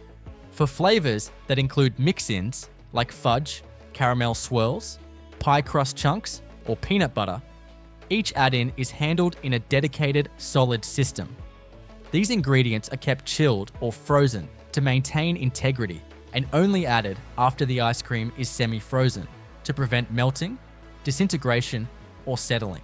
The system uses augers, conveyors, and timed gates to fold in solids without crushing them, ensuring they're evenly distributed and maintain their shape and texture.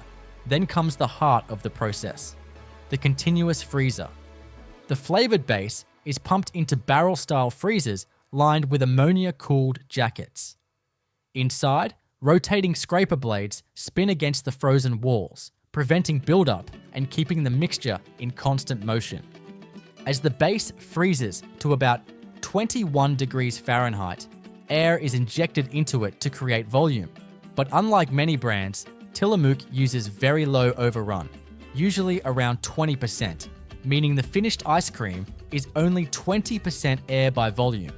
That's what gives it that dense, slow-melting texture. For comparison, some cheaper brands may use over 100% overrun, making half of the pint just air.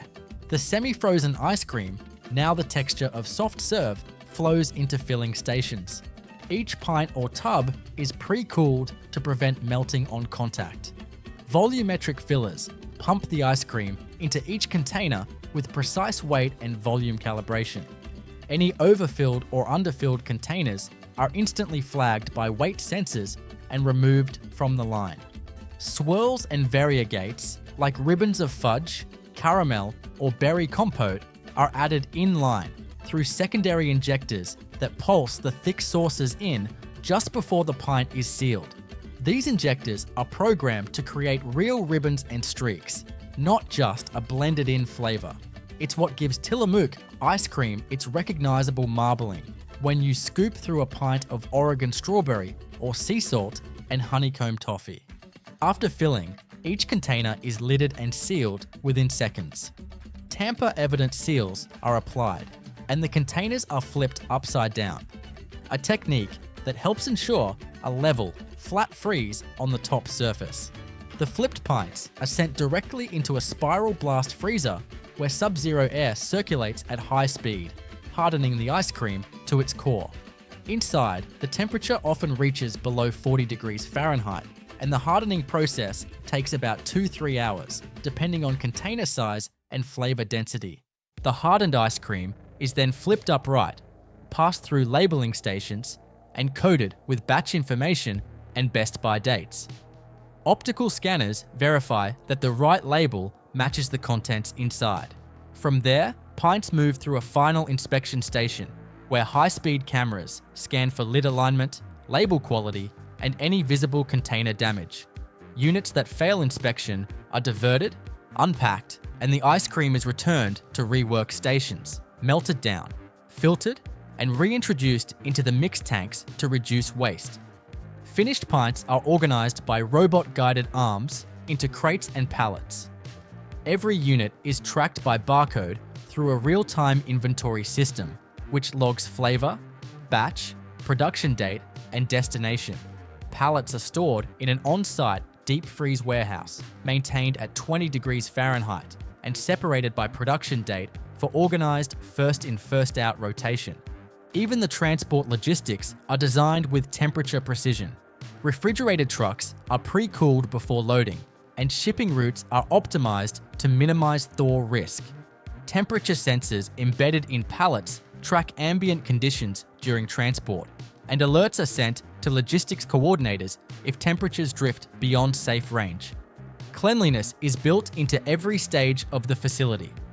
All equipment, pumps, hoses, vats, mixers, chunk feeders, is cleaned between every flavor run using a clean-in-place (CIP) system that circulates high-temperature, food-grade cleaning solutions through closed-loop systems. This allows full sanitation without dismantling every pipe and tank manually. After each shift, the production area is deep cleaned and swabbed for microbial traces. Swirl injectors, pint fillers, and batch tanks are tested regularly for allergens, with documentation tied to each production run. Environmental controls also play a major role. The air inside the plant is HEPA filtered and humidity controlled to prevent condensation and airborne contaminants. Workers wear full protective gear and must pass through airlocks and hand wash stations to enter any food contact zone. Even the water used in pasteurization and CIP systems is filtered to remove minerals that could affect taste or equipment longevity. Each batch is sampled and tested by in-house sensory teams who check for texture, flavor accuracy, chunk distribution, swirl clarity, and scoopability. There are texture analysis machines that measure spoon pressure required to cut through a pint, along with melt rate tests and freeze-thaw cycling simulations to ensure the product performs consistently, even after multiple home freezer openings. Nutella's key ingredients are hazelnuts, sugar, palm oil, cocoa solids, skimmed milk powder, whey powder, lecithin as an emulsifier, and vanillin as a flavoring agent. Each of these ingredients is sourced globally, selected for consistency, taste, and availability. Hazelnuts, the signature ingredient, are predominantly sourced from Turkey, which produces more than 2/3 of the world's supply. However, Italy, Chile, and the United States also contribute to the global hazelnut harvest. Ferrero, the company behind Nutella, maintains long-term relationships with growers and has implemented traceability programs to ensure that hazelnuts meet quality standards for moisture content, size, and taste. Upon arrival at the processing facility, hazelnuts go through rigorous inspection and sorting procedures. This is a critical control point because the quality of the nut directly affects the flavor and texture of the final product. Optical sorters and vibrating sieves are used to remove debris, stones, and underdeveloped nuts. The selected hazelnuts are then subjected to a deshelling operation using mechanical crushers that crack the shells without damaging the kernels. These kernels are further inspected and cleaned before being sent to large-scale roasting units. Roasting is one of the most important flavor development stages in Nutella production. In industrial operations, continuous roasting ovens are used, where hazelnuts travel through a rotating drum or along a conveyor belt under a flow of hot air, typically between 140 to 160 degrees Celsius. Roasting duration and temperature are carefully controlled to bring out the nutty aroma and to reduce moisture to below 5%. After roasting, the nuts are cooled quickly to preserve their volatile aromatic compounds and prevent overcooking. The cooled hazelnuts are then transferred to grinding machines, where they are ground into a paste using roller mills and high-speed grinders. The result is a fine hazelnut paste with a smooth texture ready to be incorporated into the final mix. Meanwhile, other key ingredients are prepared in parallel. Sugar, which makes up a significant portion of the spread, is delivered in bulk as granulated white sugar. Before use, the sugar is pulverized in industrial fine grinders or pin mills until it becomes a powdered form with consistent particle size, often below 30 microns, to avoid any grittiness in the final texture. This powdered sugar is stored in silos and fed into the mixing tanks using pneumatic conveying systems. Cocoa solids, another essential ingredient, are typically received as cocoa powder. This powder undergoes sifting and magnetic separation to remove any foreign particles or metallic fragments. Skimmed milk powder and whey powder, both derived from dairy processing, are reconstituted into a slurry with water or added in dry form depending on the plant design. These milk-based ingredients contribute not only to flavor, but also to the creamy mouthfeel and protein content of the spread. Palm oil is selected for its semi-solid consistency at room temperature, which is ideal for producing a spreadable product that does not require refrigeration. Before blending, palm oil is filtered and heated to a controlled temperature to ensure uniform mixing. It is pumped into heated storage tanks, where it is kept in liquid form and circulated to prevent crystallization. Once all base ingredients are prepared, the process of mixing begins in large-scale stainless steel mixing tanks. These tanks are fitted with high-torque agitators and precision load cells that measure the exact quantity of each ingredient added. The powdered sugar, hazelnut paste, cocoa powder, milk powder, and palm oil are introduced sequentially, followed by small quantities of lecithin and vanillin. Lecithin acts as an emulsifier, allowing the fat-based palm oil to bind with the water-based milk components, ensuring the product remains stable and homogeneous. Vanillin, a synthetic or natural flavoring, gives Nutella its distinct sweet aroma. The mixture is subjected to a refining process to achieve the desired texture and particle size. This is often accomplished using 5-roll refiners or conching machines. The 5-roll refiner uses a series of precision-engineered steel rollers that progressively grind the mixture to a fine, uniform consistency, typically achieving particle sizes of around 20 microns. This stage is crucial for eliminating any detectable graininess, resulting in the smooth, velvety texture Nutella is known for. In some facilities, a conching step follows refining. In conching, the mixture is kneaded and aerated for several hours in large heated vessels. The process further develops flavor, reduces acidity, and allows volatile off flavors to evaporate.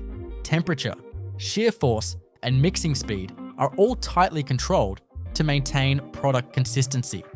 After conching, the mixture is cooled slowly to prevent separation and to stabilize the emulsion. Once the spread reaches the correct viscosity and temperature, it is pumped through sanitary pipelines to the filling stations.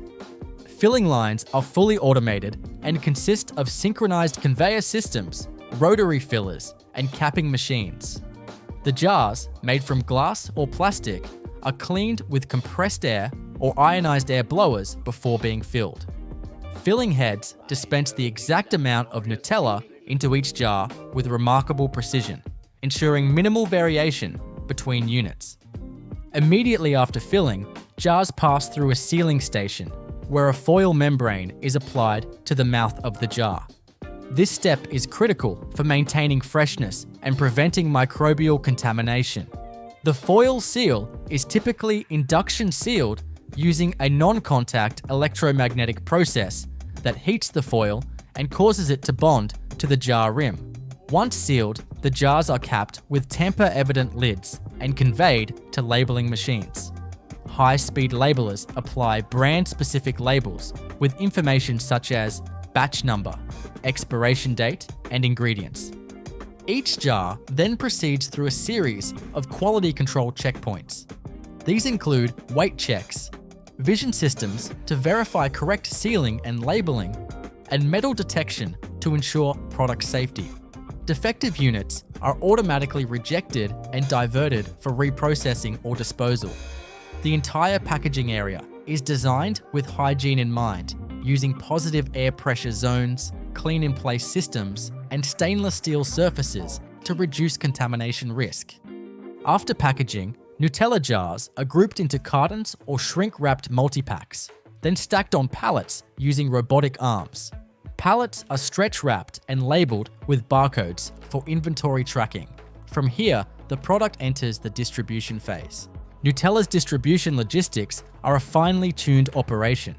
Pallets are stored temporarily in climate-controlled warehouses where temperature and humidity are maintained to prevent oil separation or spoilage. Inventory management systems track product movement using real-time data. Distribution centers coordinate with retailers, wholesalers, and export logistics to move products efficiently.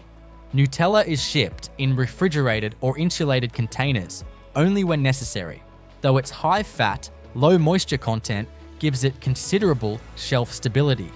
Throughout its supply chain, Nutella maintains compliance with international food safety standards such as ISO 22000, BRC, and HACCP protocols. Auditors regularly inspect facilities for compliance, and the entire process from hazelnut sourcing to jar sealing is documented for traceability and recall readiness. Automation, data collection, and machine learning are increasingly used to optimize processes, predict maintenance needs, and reduce waste.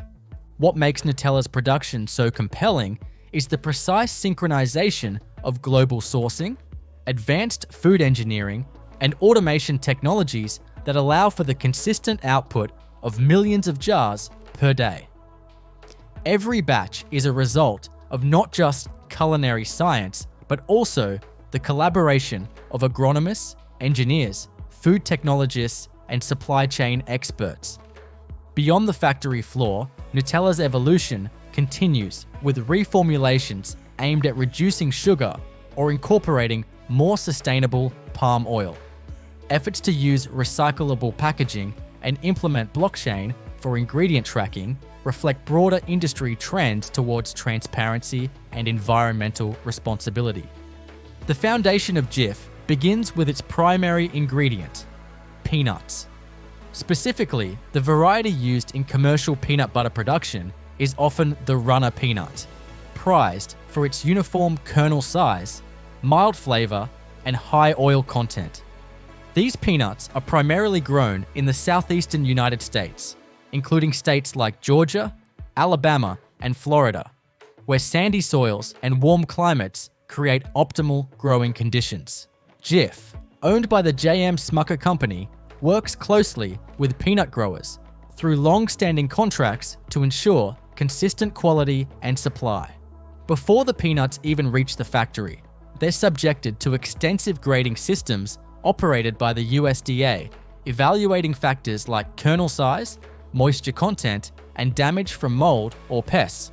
Once harvested, the raw peanuts are cured by drying them to a safe moisture level, usually around 10%. This drying stage is essential to prevent mold growth during transport.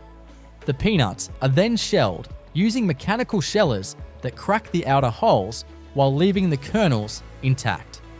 After shelling, the peanuts are cleaned using air classifiers and vibrating screens to remove debris, dirt, and remaining shell fragments.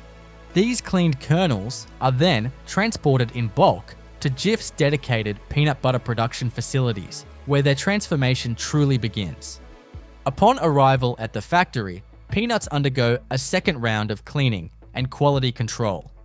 Optical sorters equipped with high-speed cameras and sensors scan each peanut at astonishing rates, removing any discolored, damaged, or foreign material contaminated nuts.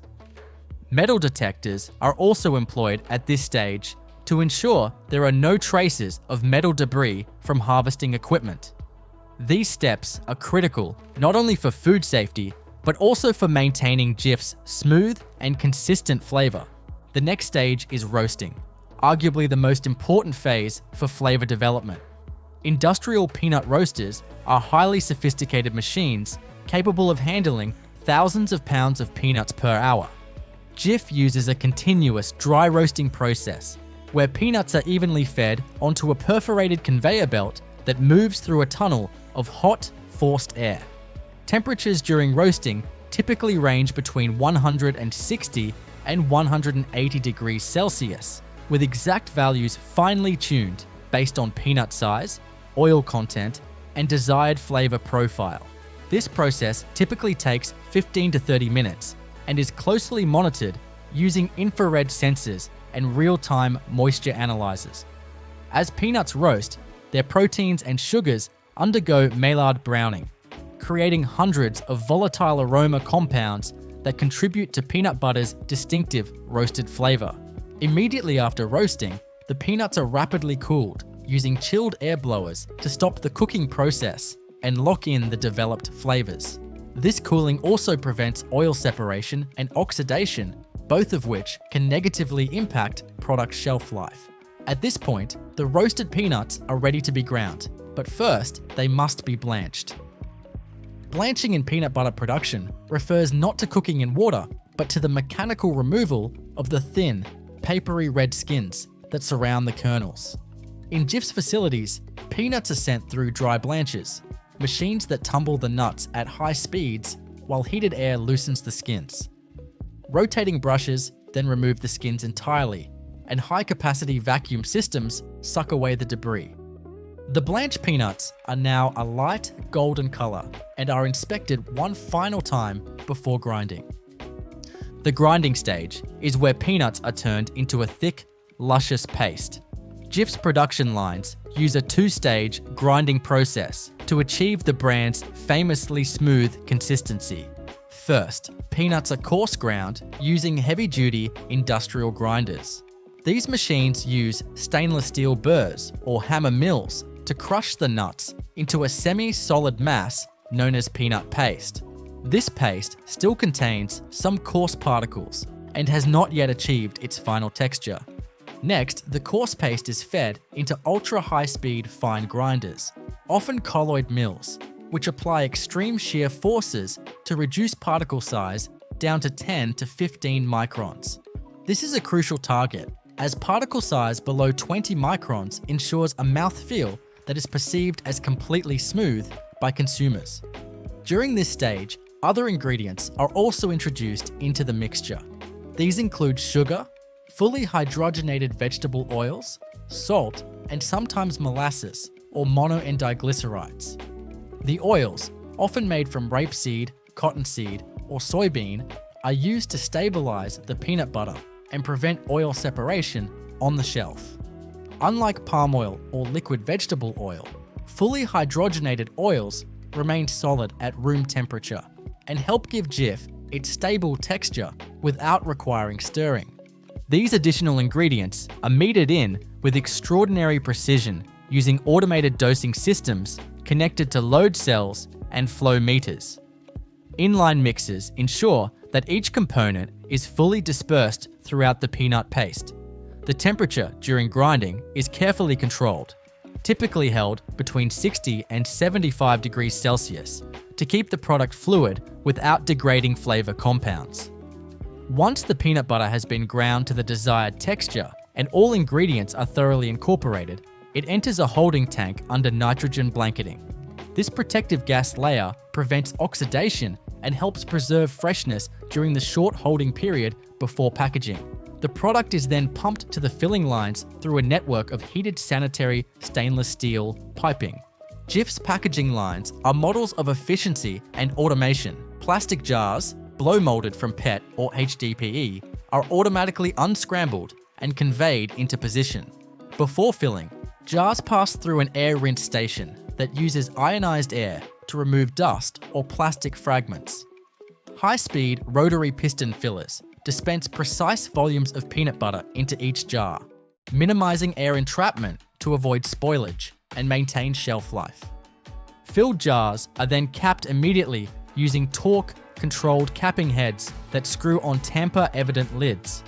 After capping, jars pass through induction sealers where a foil membrane is bonded to the jar rim.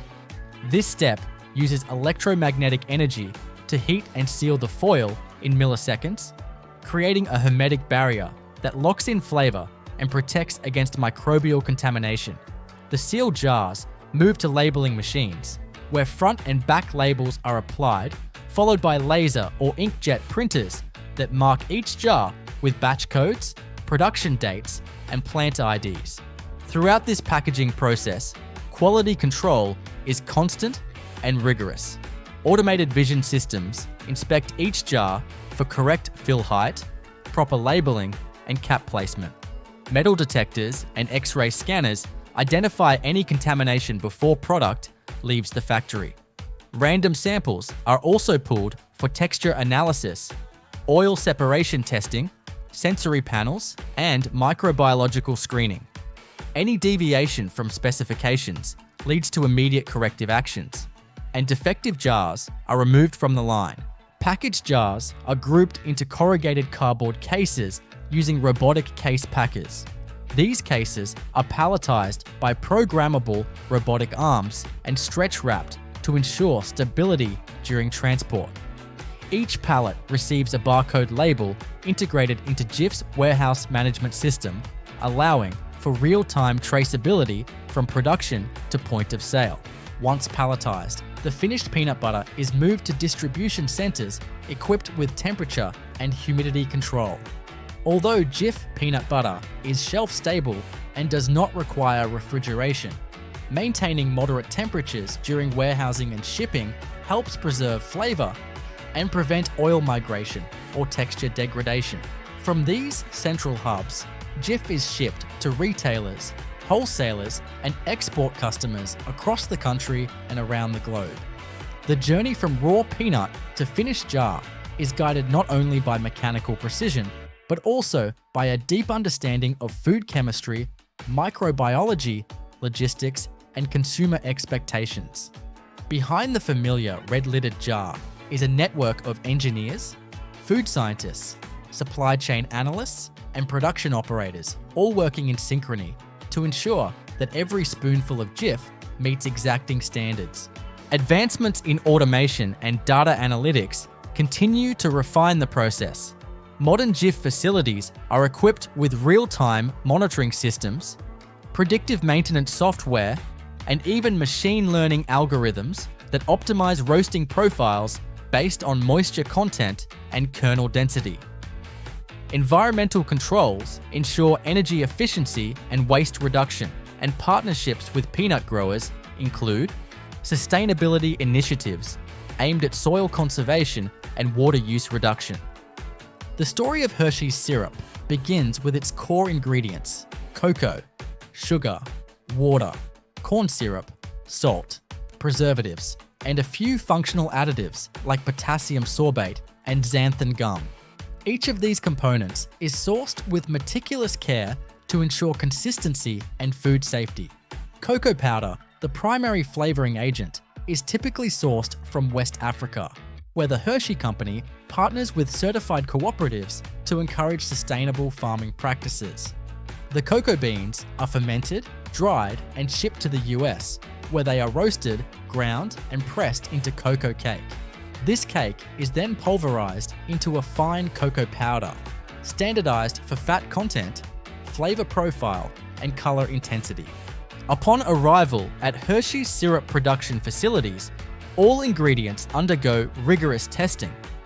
The cocoa powder is checked for microbiological safety, color consistency, particle size, and moisture levels. Sugar, often in granulated form, is tested for crystal uniformity, purity, and absence of foreign materials. Corn syrup, used as both a sweetener and thickener, is delivered in tanker trucks and stored in heated silos. It is continuously circulated to prevent crystallization or microbial growth. Water used in the process is treated on-site, filtered, softened, and sanitized using UV light or reverse osmosis to ensure purity and microbial control. The first major production stage is blending the dry and liquid ingredients. The process typically starts with the creation of a sugar corn syrup slurry. In large stainless steel jacketed mixing tanks, granulated sugar is combined with warm water and corn syrup under controlled agitation. These tanks are equipped with variable speed mixers and internal temperature sensors to maintain optimal dissolution rates. The heating jackets help bring the mixture to a consistent temperature, usually between 55 and 70 degrees Celsius, to accelerate solubility while avoiding caramelization. Once a uniform syrup base is achieved, cocoa powder is added. However, dry cocoa is notoriously difficult to hydrate due to its high fat content and fine particle size, which cause it to float and form lumps when introduced to liquid. To overcome this, Hershey's production lines utilize high shear mixers and vacuum-powered powder feeders. The vacuum system pulls cocoa powder directly into the liquid stream, minimizing clumping and ensuring uniform dispersion. Simultaneously, high-speed rotor-stator mixers, or inline homogenizers, shear the mixture at thousands of RPMs, breaking down any agglomerates and producing a velvety, uniform chocolate syrup base. At this stage, salt and preservatives such as potassium sorbate are also introduced. These additions are precisely dosed using automated ingredient hoppers that weigh each component before releasing it into the blanders. Potassium sorbate acts as a mold and yeast inhibitor, extending the product's shelf life. Some formulations may also include citric acid or sodium citrate to adjust pH, which affects both microbial stability and flavor brightness. The syrup then enters the cooking phase. Unlike batch cooking in traditional kitchens, industrial syrup production uses continuous flow heating systems. The chocolate slurry is pumped through tubular or plate heat exchangers, where it is heated rapidly to pasteurization temperatures, typically between 85 and 95 degrees Celsius.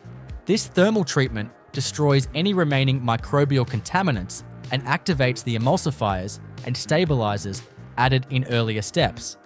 The product is held at this temperature for a specific dwell time as it flows through holding tubes, ensuring regulatory compliance with pasteurization standards. After cooking, the syrup must be cooled quickly to prevent overcooking and maintain the desired viscosity and flavor. This is achieved using chilled water heat exchangers, which rapidly bring the syrup down to below 30 degrees Celsius. Rapid cooling also helps stabilize the emulsion, locking in the texture and preventing ingredient separation. The cooled syrup is then transferred to intermediate holding tanks, where it is gently agitated and blanketed with nitrogen gas to minimize oxidation. At this point, the syrup undergoes several quality control checks. Samples are pulled and tested for viscosity using rotational viscometers, ensuring that the pourability matches the brand's standard profile. Colorimeters assess chocolate intensity and hue, while refractometers measure sugar concentration. In parallel, sensory panels may be employed to evaluate flavor, mouthfeel, and aroma. Microbial testing is conducted on every batch to confirm that pasteurization was effective and that no contamination has occurred. Once the product passes quality control, it is sent through final filtration before packaging. Fine mesh inline filters remove any particulate matter that may have formed during cooking or cooling. This ensures a perfectly smooth syrup with no grit or undissolved solids. Packaging Hershey's syrup involves a highly synchronized series of steps designed for both hygiene and speed.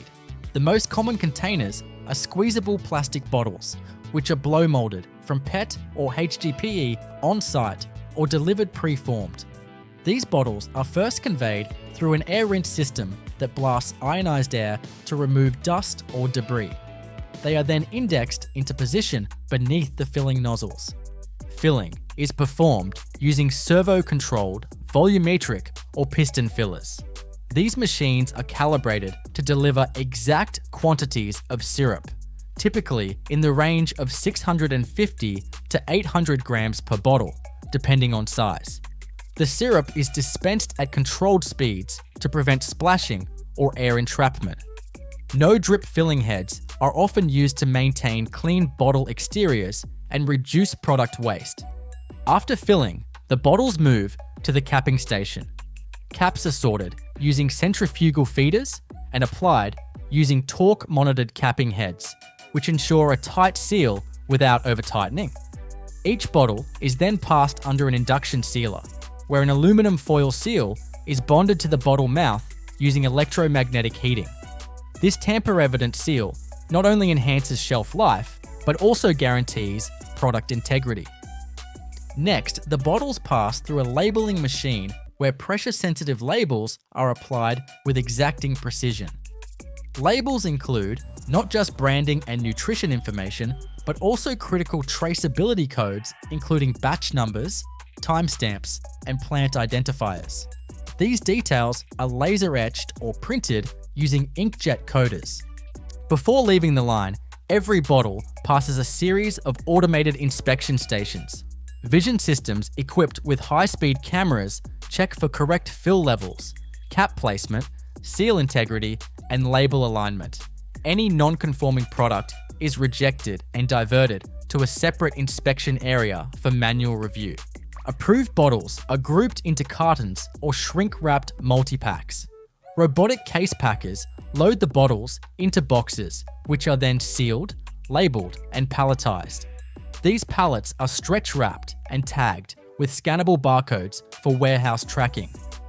The entire process from filling to palletization is fully integrated into Hershey's manufacturing execution system, allowing for real-time monitoring and inventory control. Palletized syrup is transported to climate-controlled distribution centers. While Hershey's syrup is shelf-stable, temperature extremes can still impact viscosity and appearance. Warehouses maintain stable conditions to prevent thickening in cold weather or oil separation in high heat. From there, the product is dispatched to retail partners, online fulfillment centers, and export destinations. Throughout the supply chain, Hershey's implements strict food safety protocols, including compliance with the Global Food Safety Initiative, hazard analysis and critical control points, and FDA regulations.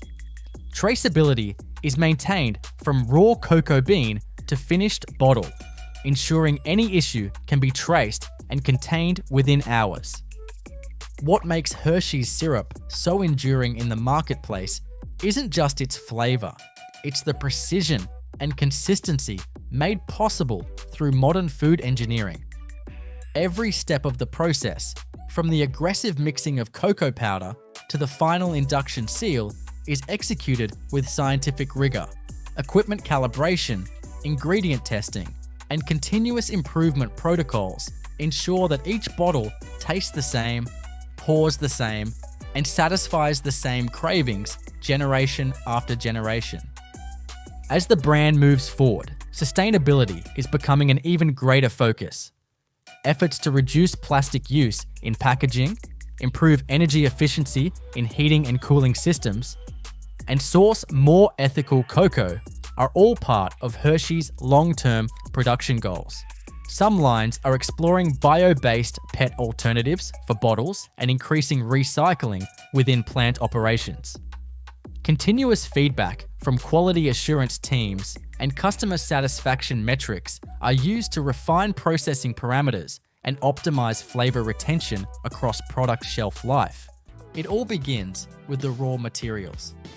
For Kellogg's cornflakes, the primary ingredient is whole grain yellow corn, chosen for its high starch content, consistent kernel size, and clean flavor profile. The corn is sourced from farms that meet strict quality standards, often grown in regions where soil conditions, temperature, and moisture levels yield the optimal crop. The grain suppliers must pass multiple certification checks to ensure there are no contaminants, pesticides above allowed thresholds, or off-spec kernels. Alongside the corn, other ingredients such as sugar, malt flavoring, and a precise blend of vitamins and minerals are procured from certified ingredient suppliers. Even minor ingredients undergo laboratory testing for purity and safety before they are ever allowed into the production flow. When the corn arrives at the Kellogg's plant, it is unloaded from bulk transport trucks or rail cars into massive silos. These silos are fitted with aeration systems to keep the grain dry and prevent mold growth. Before storage, the corn passes through a preliminary cleaning system. This includes vibrating screens to remove large debris, aspirators that blow away dust and light particles, and magnetic separators to capture any stray metallic fragments. The cleaned corn is then weighed using automated bulk scales, ensuring precise tracking of raw material usage for both production planning and regulatory compliance. From storage, the corn moves towards the first processing step, cooking. But before cooking, the kernels need conditioning. This involves sending them through a pre-wet process in which they are steamed lightly or soaked in warm water to raise their internal moisture content to the right level for even cooking. Moisture meters along the line continuously monitor this process. Once conditioned, the kernels are conveyed to large pressure cookers, sometimes referred to as steam cookers or rotary pressure vessels. These massive stainless steel cylinders rotate slowly while injecting steam and adding a carefully measured solution of sugar, malt flavor, and salt. The steam not only cooks the kernels, but also helps the added flavors penetrate evenly into each piece of corn. The cooking process gelatinizes the starch inside the kernels, making them ready for the next transformation. After cooking, the hot, softened kernels need to be cooled and partially dried. They exit the cooker onto a series of vibrating cooling conveyors where ambient or slightly chilled air is blown across them. This stops the cooking process, stabilizes the texture, and prepares them for the critical flaking stage. However, the corn is still too moist to be flaked properly. It first enters large industrial dryers, often drum style or fluidized bed dryers, which reduce the moisture content to an exact level that will allow the flakes to shatter cleanly, rather than smear or tear during rolling. The drying process is closely monitored by moisture probes and computer-controlled exhaust systems to maintain uniformity. The next stop is tempering. Tempering involves holding the cooked, dried kernels in large bins for several hours so the remaining moisture distributes evenly throughout each kernel. This equalization is key to creating flakes that cook evenly in the final toasting step. The bins are equipped with gentle agitators or slow conveyors to prevent clumping and to keep airflow steady. Once tempered, the kernels are ready for the flaking process. Here, they pass through massive flaking mills. Each mill consists of 2 large, precision-ground steel rollers, often cooled internally to prevent heat buildup. These rollers press each kernel flat in a single pass, creating the familiar, thin, oval shape. The gap between rollers is set to a fraction of a millimeter and is adjusted automatically to ensure all flakes have the same thickness. The flaking mill is one of the most critical pieces of equipment because the thickness of the flake determines not only the texture, but also the way it will toast and absorb milk later on. Freshly flaked corn is still pale and slightly soft, so it moves immediately into the toasting ovens. These ovens are long, multi-zone conveyors where hot air, often at temperatures over 300 degrees Fahrenheit, flows over and through the flakes. The first zones drive off remaining moisture, while the later zones caramelize the sugars and develop the golden brown color. The toasting stage is where the signature crunch develops as the starch matrix hardens. The aroma at this point is unmistakable. Warm, slightly sweet, and distinctly cereal-like. Automated sensors monitor the color and moisture level, and adjustments to air temperature or conveyor speed can be made in real time to maintain consistency. Once toasted, the flakes are cooled on open conveyor belts with filtered ambient air. Rapid cooling helps lock in crispness and prevents condensation inside the packaging later. At this stage, the cereal may pass under a vitamin and mineral application system. In some Kellogg cereals, a fine mist or powder of fortified nutrients is sprayed or dusted onto the flakes, then gently tumbled to ensure uniform coating. The application rate is measured to fractions of a gram to comply with nutritional labeling requirements. From here, the flakes head toward the packaging. Before they can be boxed, the cereal is screened to remove overly small particles or broken flakes. These screenings may be collected for use in other products or as livestock feed. The main product stream passes through a final quality check, which can include metal detectors, optical sorters, and even X-ray scanners to detect any foreign matter. Samples are pulled at regular intervals and sent to an on-site lab, where technicians test for moisture content, color, flavor, and texture to ensure the batch meets Kellogg specifications. The packaging line is a marvel of precision. The cooled cereal is metered into form-fill seal machines or pre-made bag fillers. In the classic box format, an inner bag made of food-grade plastic film is formed from a continuous roll filled with an exact weight of cereal using high-speed scales, then heat-sealed. The filled bag is automatically inserted into a printed cardboard carton, which is glued shut and stamped with a production code for traceability. Packaging machines operate in perfect synchronization with the upstream production flow to prevent overfill, underfill, or product jams. Sealed boxes travel down conveyors to be bundled into shipping cases. Robotic case packers arrange multiple boxes into corrugated cardboard cases, which are sealed and labeled with both barcodes and batch codes. These cases are stacked by robotic palletizers into tall, stable loads, often wrapped with stretch film to secure them for transport. From the moment the corn arrived at the plant, the environment has been strictly controlled for food safety. Air is filtered, surfaces are sanitized regularly, and all equipment is cleaned in place using automated cleaning systems that circulate hot water and food-safe detergents through the machinery. Employees follow stringent hygiene protocols, including wearing protective clothing, hairnets, and gloves. Every step in the process is documented for traceability, so that in the rare event of an issue, the source can be identified and contained quickly.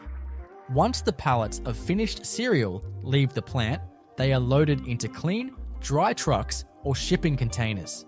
Distribution centers receive the pallets, store them under controlled conditions to prevent moisture pickup or crushing, and coordinate shipments to retailers. Retail stock rotation ensures that consumers always get cereal at peak freshness. The shelf life of cornflakes is typically several months when stored in a cool, dry place, thanks to the low moisture content and protective packaging.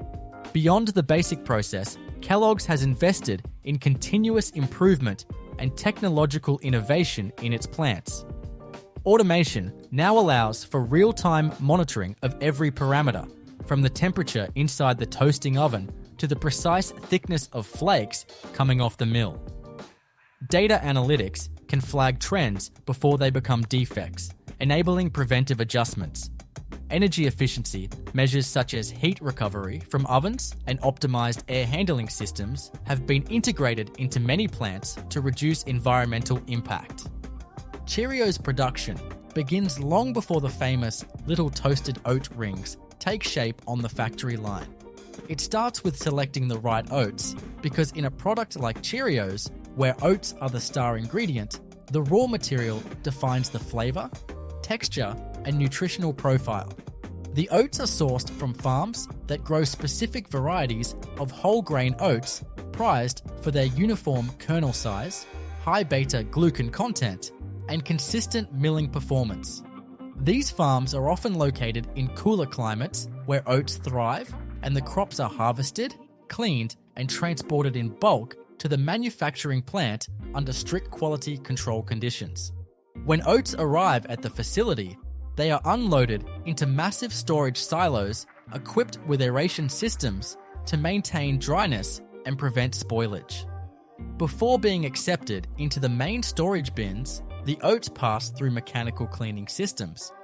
These systems remove dust, small stones, and plant debris using vibrating screens, air aspiration units, and magnetic separators that capture any trace of metal contamination.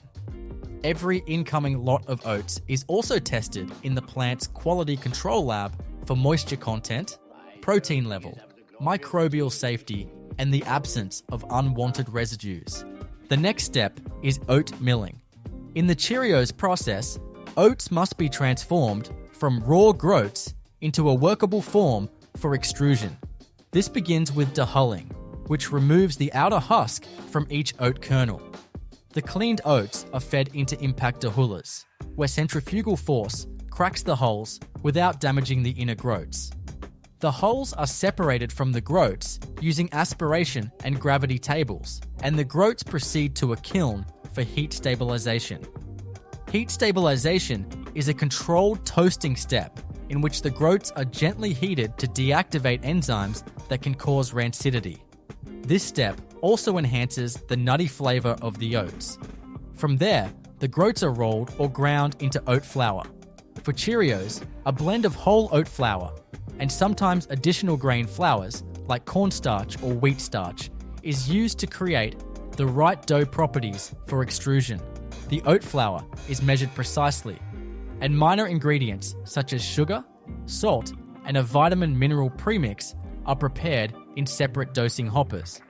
All these dry ingredients are fed into a pre-mixing system where they are blended into a uniform mix before moving to the wet mixing stage.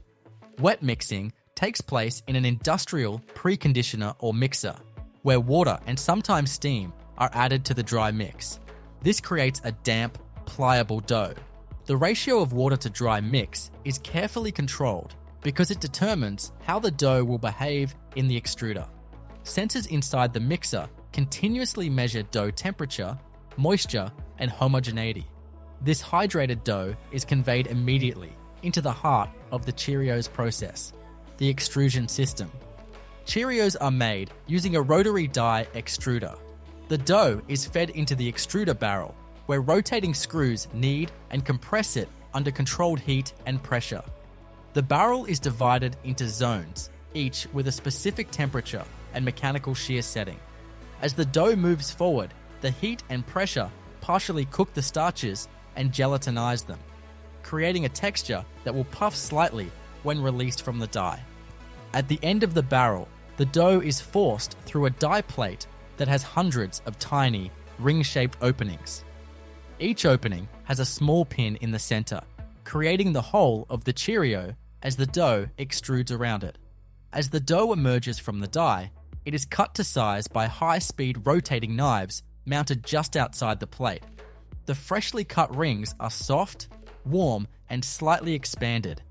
These rings now enter the drying and toasting stages. First comes the primary drying conveyor, where warm air is blown over the pieces to reduce moisture and prevent sticking. After this initial drying, the Cheerios are transferred to large, continuous toasting ovens. These ovens operate with multiple temperature zones.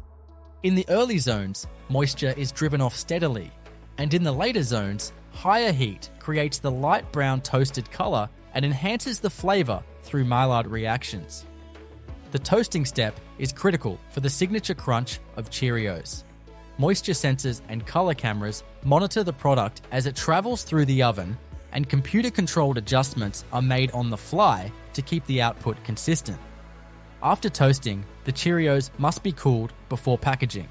They move along cooling conveyors where filtered ambient air is circulated. The goal is to bring the product to a stable temperature, so condensation will not form inside the packaging. This also allows the texture to set fully. In some varieties, a light coating of sugar syrup or flavoring may be applied at this stage using a rotating drum or tumbler. But for classic plain Cheerios, no additional coating is added after toasting. Next, the cooled cereal is sifted to remove small fragments or broken rings, which are collected for use in other applications or for animal feed. The main product stream passes through a final quality control system that includes metal detection, weight checks, and sometimes optical sorting to ensure that every piece is intact and meets size specifications. Samples are pulled for sensory evaluation, which includes tasting for flavor, checking crunch, and verifying that the shape and color meet the brand standard. Packaging begins with precise weighing. Multi-head weighers dispense exact amounts of cereal into form-fill-seal bagging machines. In the classic box format, an inner bag is formed from a roll of plastic film, sealed at one end, filled with cereal, and then heat-sealed at the top. Automated arms place the sealed bags into pre-printed cardboard cartons. Each carton is glued shut and stamped with a lot code that contains information about the date, time, and line of production for traceability.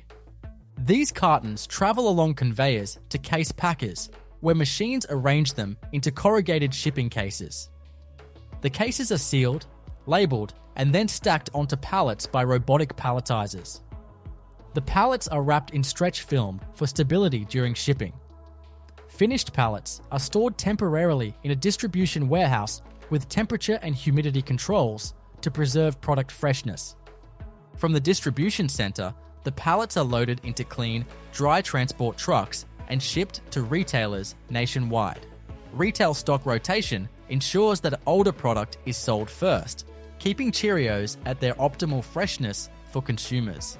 The shelf life of Cheerios is generally several months due to their low moisture content and protective packaging, but quality is highest in the weeks immediately after production. Throughout the entire process, food safety and quality assurance are paramount. The factory environment is designed for easy cleaning and sanitization with enclosed systems that protect the product from airborne contamination. Employees follow strict hygiene protocols, including wearing hairnets, gloves, and uniforms, and undergoing regular training in food safety practices. Many parts of the plant operate under hazard analysis and critical control points plans, ensuring that every stage, from raw grain to finished package, is monitored for safety risks.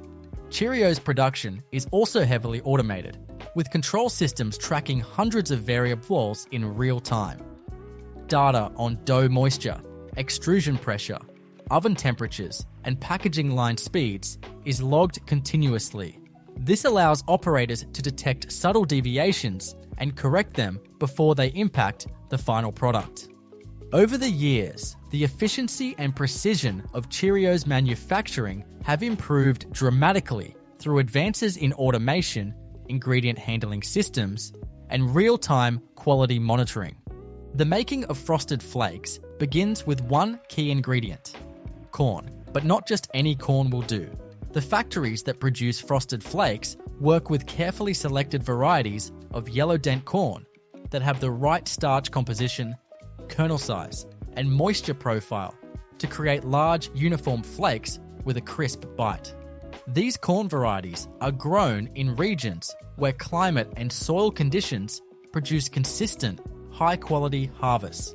Before a single load of corn is accepted, it must pass rigorous inspections for moisture content, kernel integrity, absence of mold or mycotoxins, and overall cleanliness. This ensures that, from the very start, the product's signature taste and texture are protected. The corn arrives at the plant in bulk trucks or rail cars and is unloaded into massive storage silos.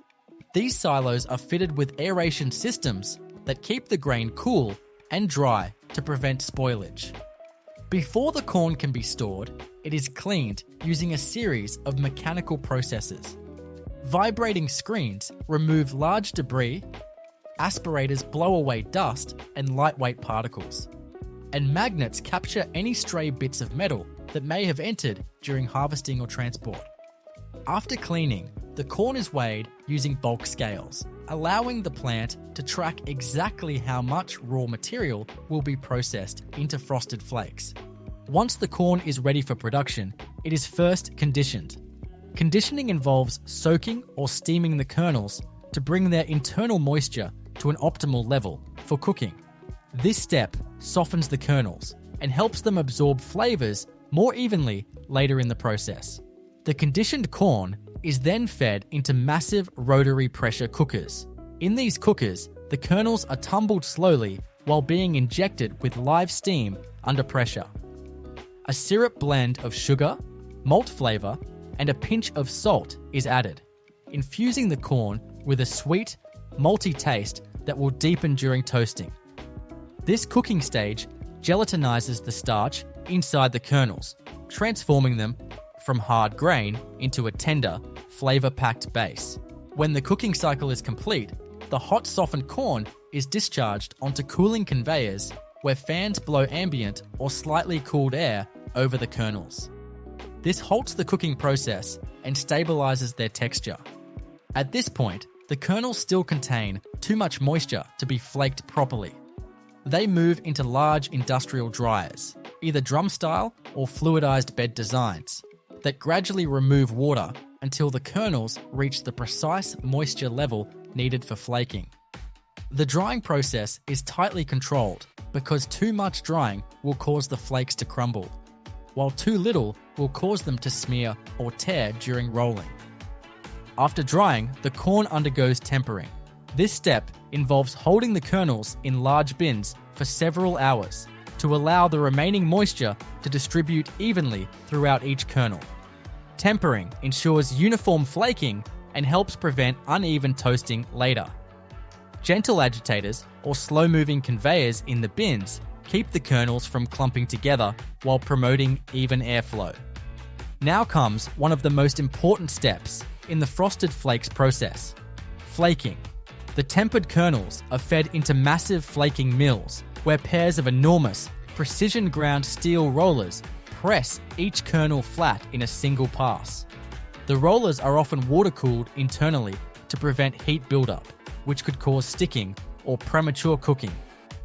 The gap between rollers is adjusted with extreme precision to produce flakes of consistent thickness. This thickness is critical. It determines how the flakes will toast, how they will break in the mouth, and how long they will stay crisp in milk. Freshly flaked corn is pale, soft, and flexible, so it immediately enters long toasting ovens. These are continuous conveyor ovens with multiple heating zones. In the early zones, hot air drives off remaining moisture, locking in the flake's shape. In the later zones, higher heat brings out the golden brown color, deepens the flavor, and crisps the texture. The toasting stage is also when much of the sweet, roasted aroma is developed.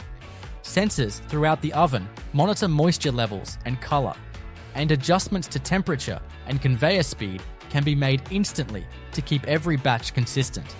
Once the flakes are perfectly toasted, they are cooled on open-air conveyor belts to stabilize their structure. This cooling step also prepares them for the next stage that gives frosted flakes their name: sugar coating. The cooled flakes enter large rotating tumblers known as coating drums. Here, a warm sugar syrup is sprayed onto the flakes in a fine mist. The syrup is made from refined sugar dissolved in water and heated to the right viscosity so it coats evenly without soaking the flakes. As the flakes tumble, every surface becomes covered in a thin, glossy layer. The amount of syrup applied is carefully measured to achieve the brand's signature sweetness without overpowering the cereal's natural corn flavor. After coating, the flakes pass through another drying system, often a warm air tunnel, which removes excess moisture from the syrup and crystallizes the sugar onto the flakes' surfaces. This creates the sparkling, crunchy coating that stays intact until the cereal is submerged in milk. The drying time and temperature are crucial. Too short and the sugar will be sticky. Too long and it may over-caramelize. Following coating and drying, the cereal undergoes final quality checks. It is sifted to remove broken flakes and small sugar granules. The main product stream passes through metal detectors and sometimes X-ray scanners to ensure there are no foreign materials. Samples are pulled regularly for moisture testing, color analysis, sweetness measurement, and texture evaluation. Taste panels may also evaluate random samples to confirm flavor consistency. The finished frosted flakes are then ready for packaging. The cooled flakes are conveyed to multi-head weighing machines that dispense exact portions into high-speed packaging lines. For the classic box format, an inner bag is formed from a continuous roll of food-grade plastic film, sealed at the bottom, filled with cereal, and then heat-sealed at the top. The sealed bag is automatically inserted into a pre-printed cardboard carton. The carton is glued shut, stamped with a production code for traceability, and checked by sensors to ensure it is properly sealed. From here, the cartons are conveyed to case packing machines, where they are grouped into corrugated shipping cases. These cases are sealed with adhesive tape or hot glue, labeled with batch information, and stacked onto pallets by robotic palletizers. The pallets are wrapped in stretch film for stability during transit and stored in a climate-controlled warehouse until they are shipped. Every step of the frosted flakes process takes place in a facility designed with strict food safety controls. Air handling systems keep dust and contaminants out of production zones, while stainless steel surfaces are regularly cleaned and sanitized. Automated clean-in-place systems wash the interior of cookers, dryers, and coating drums without dismantling the equipment. Workers wear protective clothing, hairnets, and gloves, and they follow hygiene protocols to prevent contamination. Once the product leaves the factory, it travels to distribution centers, then to retailers. Stock rotation at the store level ensures that consumers get fresh product with the sugar coating intact and the flakes as crisp as they were on the day they were made. Proper storage, cool, dry, and away from direct sunlight keeps frosted flakes in peak condition for months. Behind every box of frosted flakes is a tightly controlled sequence of thermal, mechanical, and chemical transformations. From the high-pressure steam cooking that gelatinizes the starch, to the precise flaking that creates the perfect surface for sugar adhesion, to the final toasting that seals in crunch and flavor, every step is engineered for consistency. This is why a bowl of frosted flakes tastes the same, whether it was made in Michigan, Canada, or halfway across the world. It all begins with the sourcing of raw ingredients. The foundation of nerds is refined cane or beet sugar, which arrives at the factory in bulk deliveries, often in multi-ton silos or in large paper sacks that are emptied into storage hoppers. This sugar is highly refined to ensure purity, with a moisture content so low that it will not clump during storage or handling. Alongside the sugar come shipments of corn syrup. which acts as a binding and texturing agent, as well as citric acid and malic acid to provide the tartness that defines Nerd's flavor profile. The plant also receives concentrated flavor oils and powdered colors approved for food use. Each batch of these ingredients is tested in a quality control laboratory before it enters the production stream, ensuring compliance with both flavor and safety standards. The production of Nerds begins with a core, which is essentially a tiny granule of sugar that serves as the seed for the candy's build-up process. These seed crystals are often derived from slightly coarser sugar grains that have been screened to a uniform size.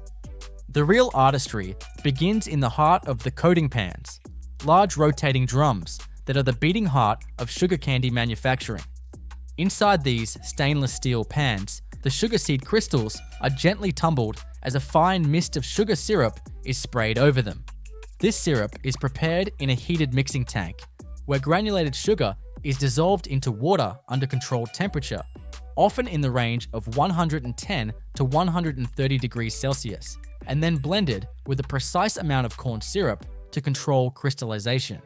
The hot syrup flows through jacketed piping to prevent premature cooling before being atomized into a fine spray within the coating pan. As the syrup coats the tumbling seed crystals, it begins to harden upon contact with the cooler air inside the pan, forming a thin outer layer. Then, a light dusting of dry sugar is sometimes added to further build the surface and maintain separation between individual granules. This cycle repeats dozens or even hundreds of times, each layer adding microns of thickness to the growing candy piece. Operators closely monitor airflow, humidity, and drum rotation speed to ensure that the candies do not stick together or form unwanted lumps. During this stage, the irregular shapes that make Nerds so distinctive begin to emerge.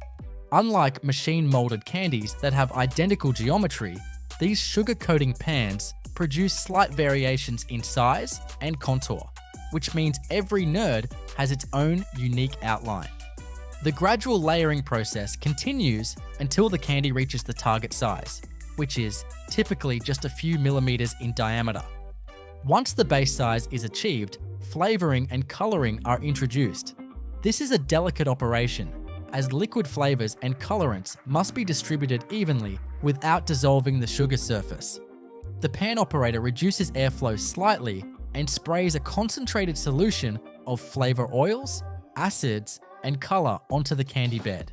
In many cases, flavors are applied in small incremental sprays with pauses for tumbling in between, allowing the surface to dry and preventing color streaking. The flavors are carefully balanced so that the acids provide tang without overwhelming the sweetness, creating the signature taste that fans recognize instantly. After flavoring and coloring, the candies undergo a polishing step.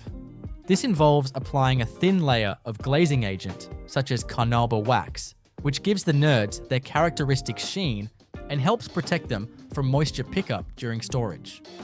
The glaze is applied in a separate polishing pan, where candies are tumbled with a small amount of the molten wax until every piece has a uniform shine. At this point, the candies are allowed to cool and set fully, ensuring that their coatings have hardened completely. Cooling may occur in ambient air or in a temperature-controlled chamber that maintains low humidity to prevent stickiness. The fully cooled candies are then transferred via gentle vibratory conveyors to the packaging area. The packaging operation for Nerds is an impressive example of precision weighing and high-speed filling. Because the candy pieces are so small and irregular, multi-head weighers are commonly used to ensure accurate portioning. These machines use multiple load cells arranged in a circular pattern, dropping small amounts of candy from each channel until the combined total matches the target weight. This system minimizes giveaway and ensures that each box contains exactly the promised amount. The iconic Nerds boxes are constructed from food-grade cardboard with an inner lining that protects against moisture. The packaging line begins by folding and gluing the flat-printed cartons into their box shape, often with automated carton erectors that can handle hundreds of units per minute. The weighers then deposit the precise quantity of candy into each box through stainless steel chutes. For dual flavor boxes, a partition is inserted inside the carton and two separate weighing heads feed different candies into each side simultaneously. Once filled, the boxes pass through a closing station where flaps are folded and glued shut, followed by a coding station that prints lot numbers and best before dates for traceability. The sealed boxes are then collated into larger trays or shrink-wrapped bundles for ease of handling in distribution. Quality control continues all the way through the process. In addition to the raw ingredient checks at the start, samples of candy are pulled from the line at regular intervals to assess flavor consistency, color uniformity, and physical integrity. The hardness of the coating is measured with specialized instruments, and the acidity levels are checked to ensure the sourness remains within the brand's signature profile. Metal detectors are integrated into the conveyor system to ensure no foreign materials make their way into the final product. From the packaging area, the candies move to the warehouse for distribution. Since nerds are low in moisture and have a hard sugar shell, they are relatively stable during storage. However, they are kept in a cool, dry environment to maintain their texture and prevent color fading. Pallets of finished product are wrapped and staged for shipment to wholesalers, retailers, and export markets around the world. The journey from sugar seed to the vibrant, tangy pellets in your hand is a testament to how much engineering is hidden inside even the simplest candies. Each step, from syrup spraying in massive tumbling pans to the delicate flavor infusion and high-speed filling lines, is executed with precision to deliver the playful, crunchy experience that has kept nerds popular for decades. Over time, manufacturing technology for nerds has evolved to improve efficiency and consistency. Early production relied heavily on skilled operators adjusting pans by sight and sound. Today, advanced automation systems track humidity, airflow, and syrup application rates with sensors and feedback loops, ensuring that every batch meets exacting standards. The result is a product that remains faithful to its original flavor and texture while benefiting from modern advancements in food processing equipment. There is also increasing focus on sustainability in candy production. Many factories now recover and reuse heat from syrup cooking kettles, implement water-saving cleaning systems for coating pans, and work with suppliers to source sugar from more sustainable agricultural operations. Packaging too is being reevaluated, with lighter materials and improved recyclability being considered for the future. What makes the production of nerds especially fascinating is the balance between art and science. The process is rooted in classical confectionery techniques that date back centuries, yet it is executed on a scale and with a precision that only modern machinery can achieve. The slight variations in size and shape that give nerds their charm are not flaws, but deliberate results of the panning process, embraced as part of their identity. The story of Twizzlers begins long before the candy reaches the factory floor. As with many mass-produced confections, the foundation is in the sourcing of high-quality raw materials. The primary ingredient is refined wheat flour, which gives Twizzlers their chewy, slightly bread-like texture. This flour arrives at the plant in bulk tanker trucks and is stored in towering silos that protect it from moisture and contaminants. From here, it is gravity-fed or pneumatically conveyed through sealed pipes to the mixing area. Alongside flour, the recipe calls for corn syrup, which provides sweetness, binding power, and flexibility, as well as sugar, which boosts flavor and adds structure. Vegetable oil, often in the form of soybean or palm oil, contributes to the mouthfeel, while food-grade colors and flavorings give Twizzlers their signature appearance and taste. Every ingredient undergoes rigorous inspection in the quality control laboratory before it can be released to production. Flour samples are checked for protein content and moisture levels. Sugar is screened for crystal uniformity, and corn syrup is tested for viscosity and purity. Liquid flavors and colors are reviewed for consistency against reference standards. Once approved, ingredients move into the blending stage, where the transformation from raw material to candy dough begins. The mixing process takes place in large stainless steel horizontal mixers fitted with heavy-duty paddles or spiral blades. The operation starts with a precise ratio of flour and sugar being combined, followed by the gradual addition of corn syrup and water. These mixers operate under controlled speeds to ensure the dough develops evenly without excessive heat buildup. Oil is incorporated next, coating the flour particles and contributing to the dough's smooth, pliable consistency. Throughout mixing, operators monitor temperature and dough texture, making small adjustments to moisture content if necessary. In many plants, this step is partially automated, with sensors tracking torque resistance in the mixer to determine when the dough has reached the ideal elasticity. Once mixed, the candy dough is transferred to the extrusion line. This is the stage where Twizzlers take on their famous twisted rope form. The dough is fed into a large extruder, essentially a high-powered screw press that forces the material through a specially designed die. The screw inside the extruder rotates at a controlled speed, kneading and pushing the dough forward while maintaining an even temperature to prevent premature setting.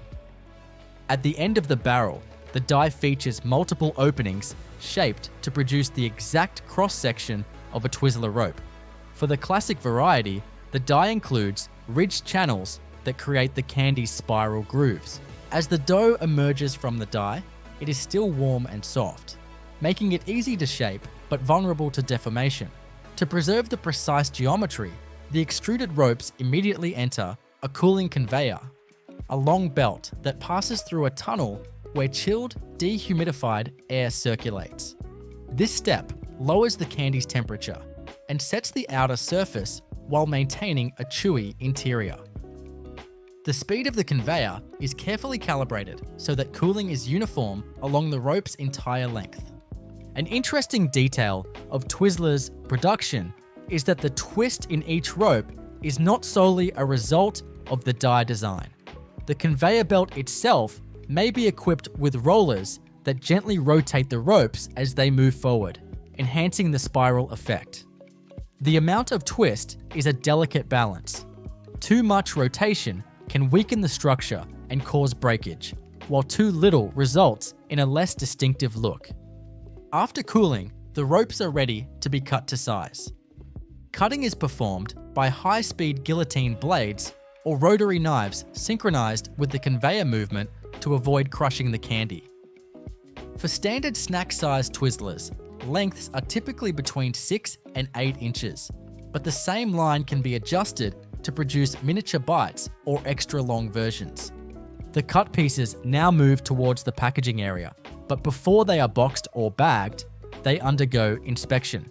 Quality control technicians pull samples from the line to check twist uniformity, diameter, weight, and surface texture. The moisture content is measured to ensure the candy retains its chewiness during storage. Flavor is also evaluated by trained sensory panels who compare each batch to established taste profiles. Packaging Twizzlers is a study in efficiency. Depending on the product format, they may be wrapped in flexible plastic film, placed in cardboard trays, or sealed in resealable pouches.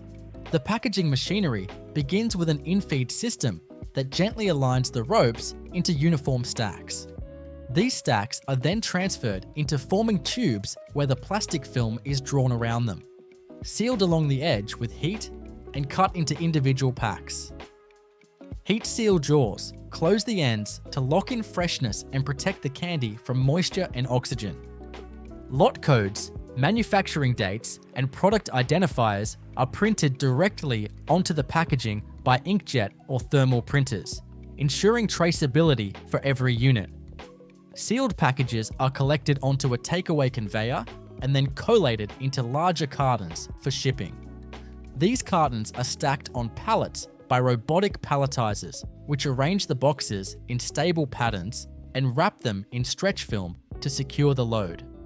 From here, the pallets are moved to the warehouse, a temperature-controlled environment designed to maintain product quality.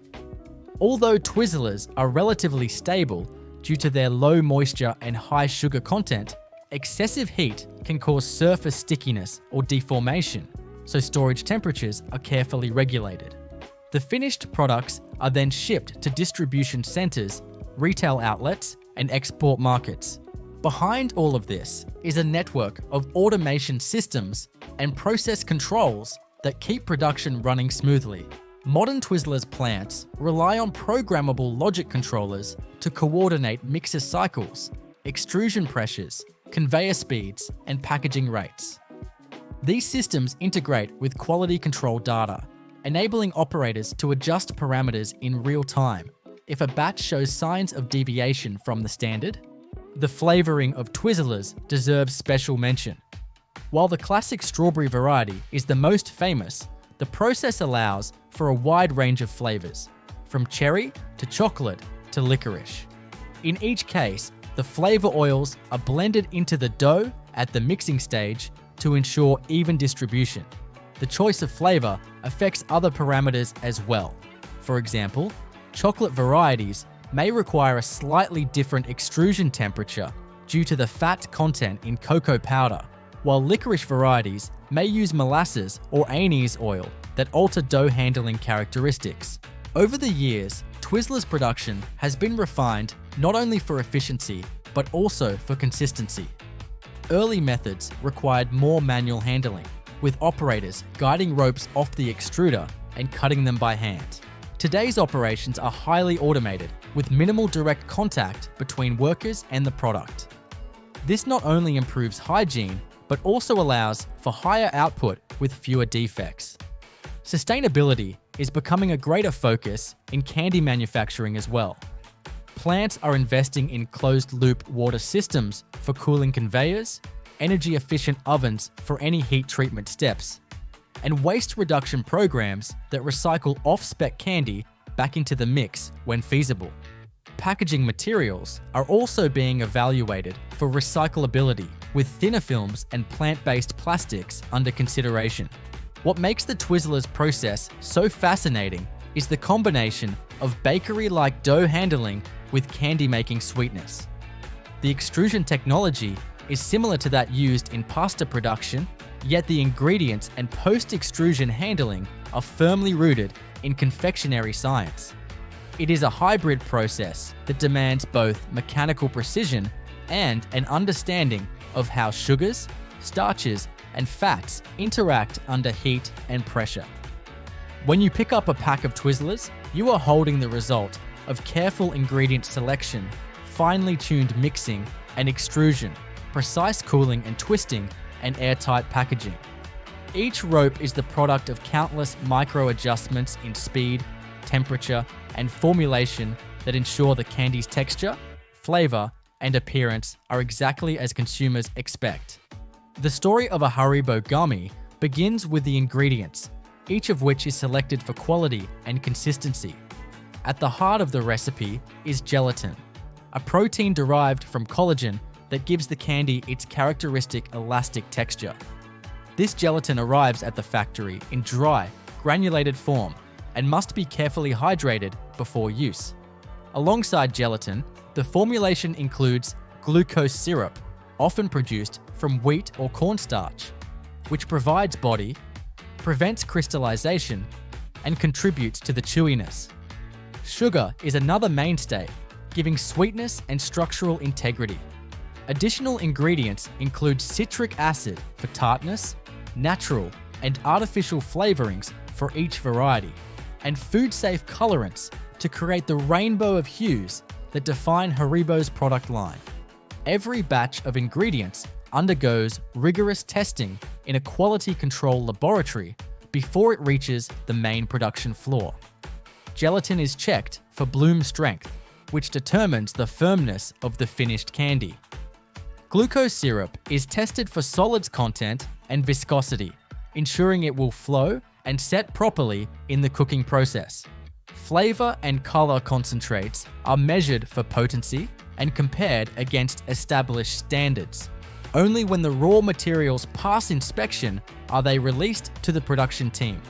The first major step in making Haribo gummies is the cooking process.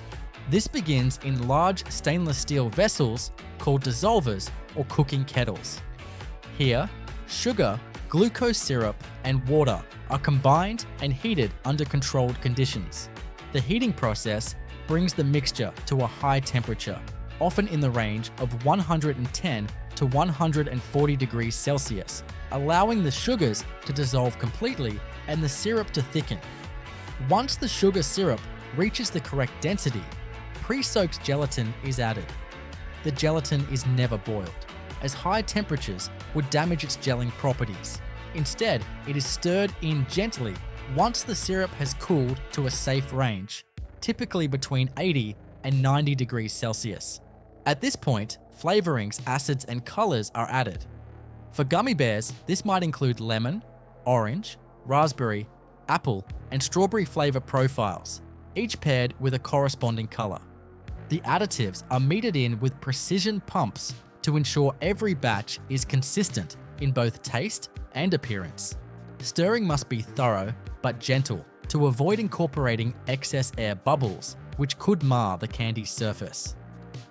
Once the mixture is fully blended, it is ready to be formed into shapes. This is where Haribo's distinctive starch molding process comes into play. The company uses a method called the Mogul system, an automated production line that allows liquid candy to be deposited into detailed molds with incredible precision. The process begins with large trays filled with a fine, dry cornstarch powder. This starch serves two purposes. It prevents the sticky candy from clinging to the trays, and it helps wick away excess moisture during the setting stage. Each tray passes through a stamping unit where metal dies press the shape of the candy into the starch. Tiny, bare outlines, cola bottle profiles, or whatever form is being produced. The impressions are crisp and exact, ready to receive the warm, liquid mixture. From the cooking kettles, the candy syrup is pumped through heated pipelines to a series of depositor nozzles. These nozzles align perfectly with the starch impressions and release measured amounts of syrup into each cavity. The depositor can switch flavors and colors quickly, allowing for multiple varieties to be produced on the same line with minimal downtime. Once deposited, the trays of liquid candy are conveyed into a long climate-controlled curing room. Here, they rest for 12 to 72 hours, depending on the recipe, temperature, and humidity. During this time, the gelatin network fully sets, giving the candy its final chewy texture, while the starch continues to absorb surface moisture. The curing rooms are kept at specific humidity levels to prevent the candies from drying out too much or becoming sticky. When curing is complete, the trays move to the demolding stage. The gummy shapes are gently lifted from the starch, which is recovered, dried, and sieved for reuse in future molding. Any excess starch clinging to the candies is removed through a combination of mechanical shaking and soft air jets. The gummies, now fully formed, have a matte appearance and a slightly tacky feel at this stage. To give them the glossy finish consumers recognize, the candies are transferred to large rotating drums called glazing pans. Inside, they are tumbled with a thin coating of food-grade waxes such as carnauba or beeswax, along with oils that enhance shine and prevent sticking. The glazing process is quick but crucial, as it also provides a protective barrier against moisture changes during storage. With their appearance perfected, the gummies proceed to the packaging area. Here, high-speed conveyors feed them into multi-head weighers, machines equipped with multiple hoppers that dispense exact amounts to achieve the target package weight. The candies are dropped into pre-formed bags or into the forming tubes of vertical form-fill-seal machines. These machines create a bag from a continuous roll of printed film. Seal the bottom, fill it with the candy, then seal the top in one continuous motion. For variety packs, sophisticated sorting systems group different gummy shapes and flavors in precise ratios before they reach the weighing step. This ensures that every bag contains the intended assortment. Packaging films are chosen for their barrier properties, keeping the gummies fresh while displaying bright branding. Each bag receives a lot code and best before date for traceability, then passes through metal detection equipment as a final safety measure. The finished bags are gathered into cartons, stacked onto pallets, and wrapped in stretch film to stabilize them for shipping. Pallets are moved to temperature-controlled storage areas until they are loaded onto trucks bound for distribution centers and retailers around the world. Throughout the entire process, quality control remains a constant presence. Samples from each batch are taken at multiple points, from syrup cooking to molding, curing, and packaging, to ensure that every aspect meets Haribo's specifications. Technicians test texture with penetrometers to confirm the perfect chew, measure pH to monitor acidity, and use colorimeters to verify hue accuracy. Flavor panels taste test samples to ensure the product matches established sensory profiles. The production of Haribo gummies has evolved significantly over the decades. Early batches were made by hand in small copper kettles and poured into starch molds one tray at a time. Today's lines can produce hundreds of thousands of pieces per hour, with computerized systems controlling every variable. Yet the core principles remain the same: quality ingredients, precise cooking, careful molding, and patient curing. There is also a growing emphasis on sustainability within Haribo's operations. Many plants now use energy recovery systems to capture heat from cooking processes, recycle starch indefinitely, and source gelatin and sugar from more sustainable supply chains. Efforts to reduce packaging weight and increase recyclability are also underway, ensuring that the joy of gummy bears has a smaller environmental footprint. What makes Haribo's process fascinating is the blend of old-world confectionery craftsmanship and high-tech automation. The mogul molding system, for instance, is an industry standard, yet it still relies on principles that candy makers have used for over a century.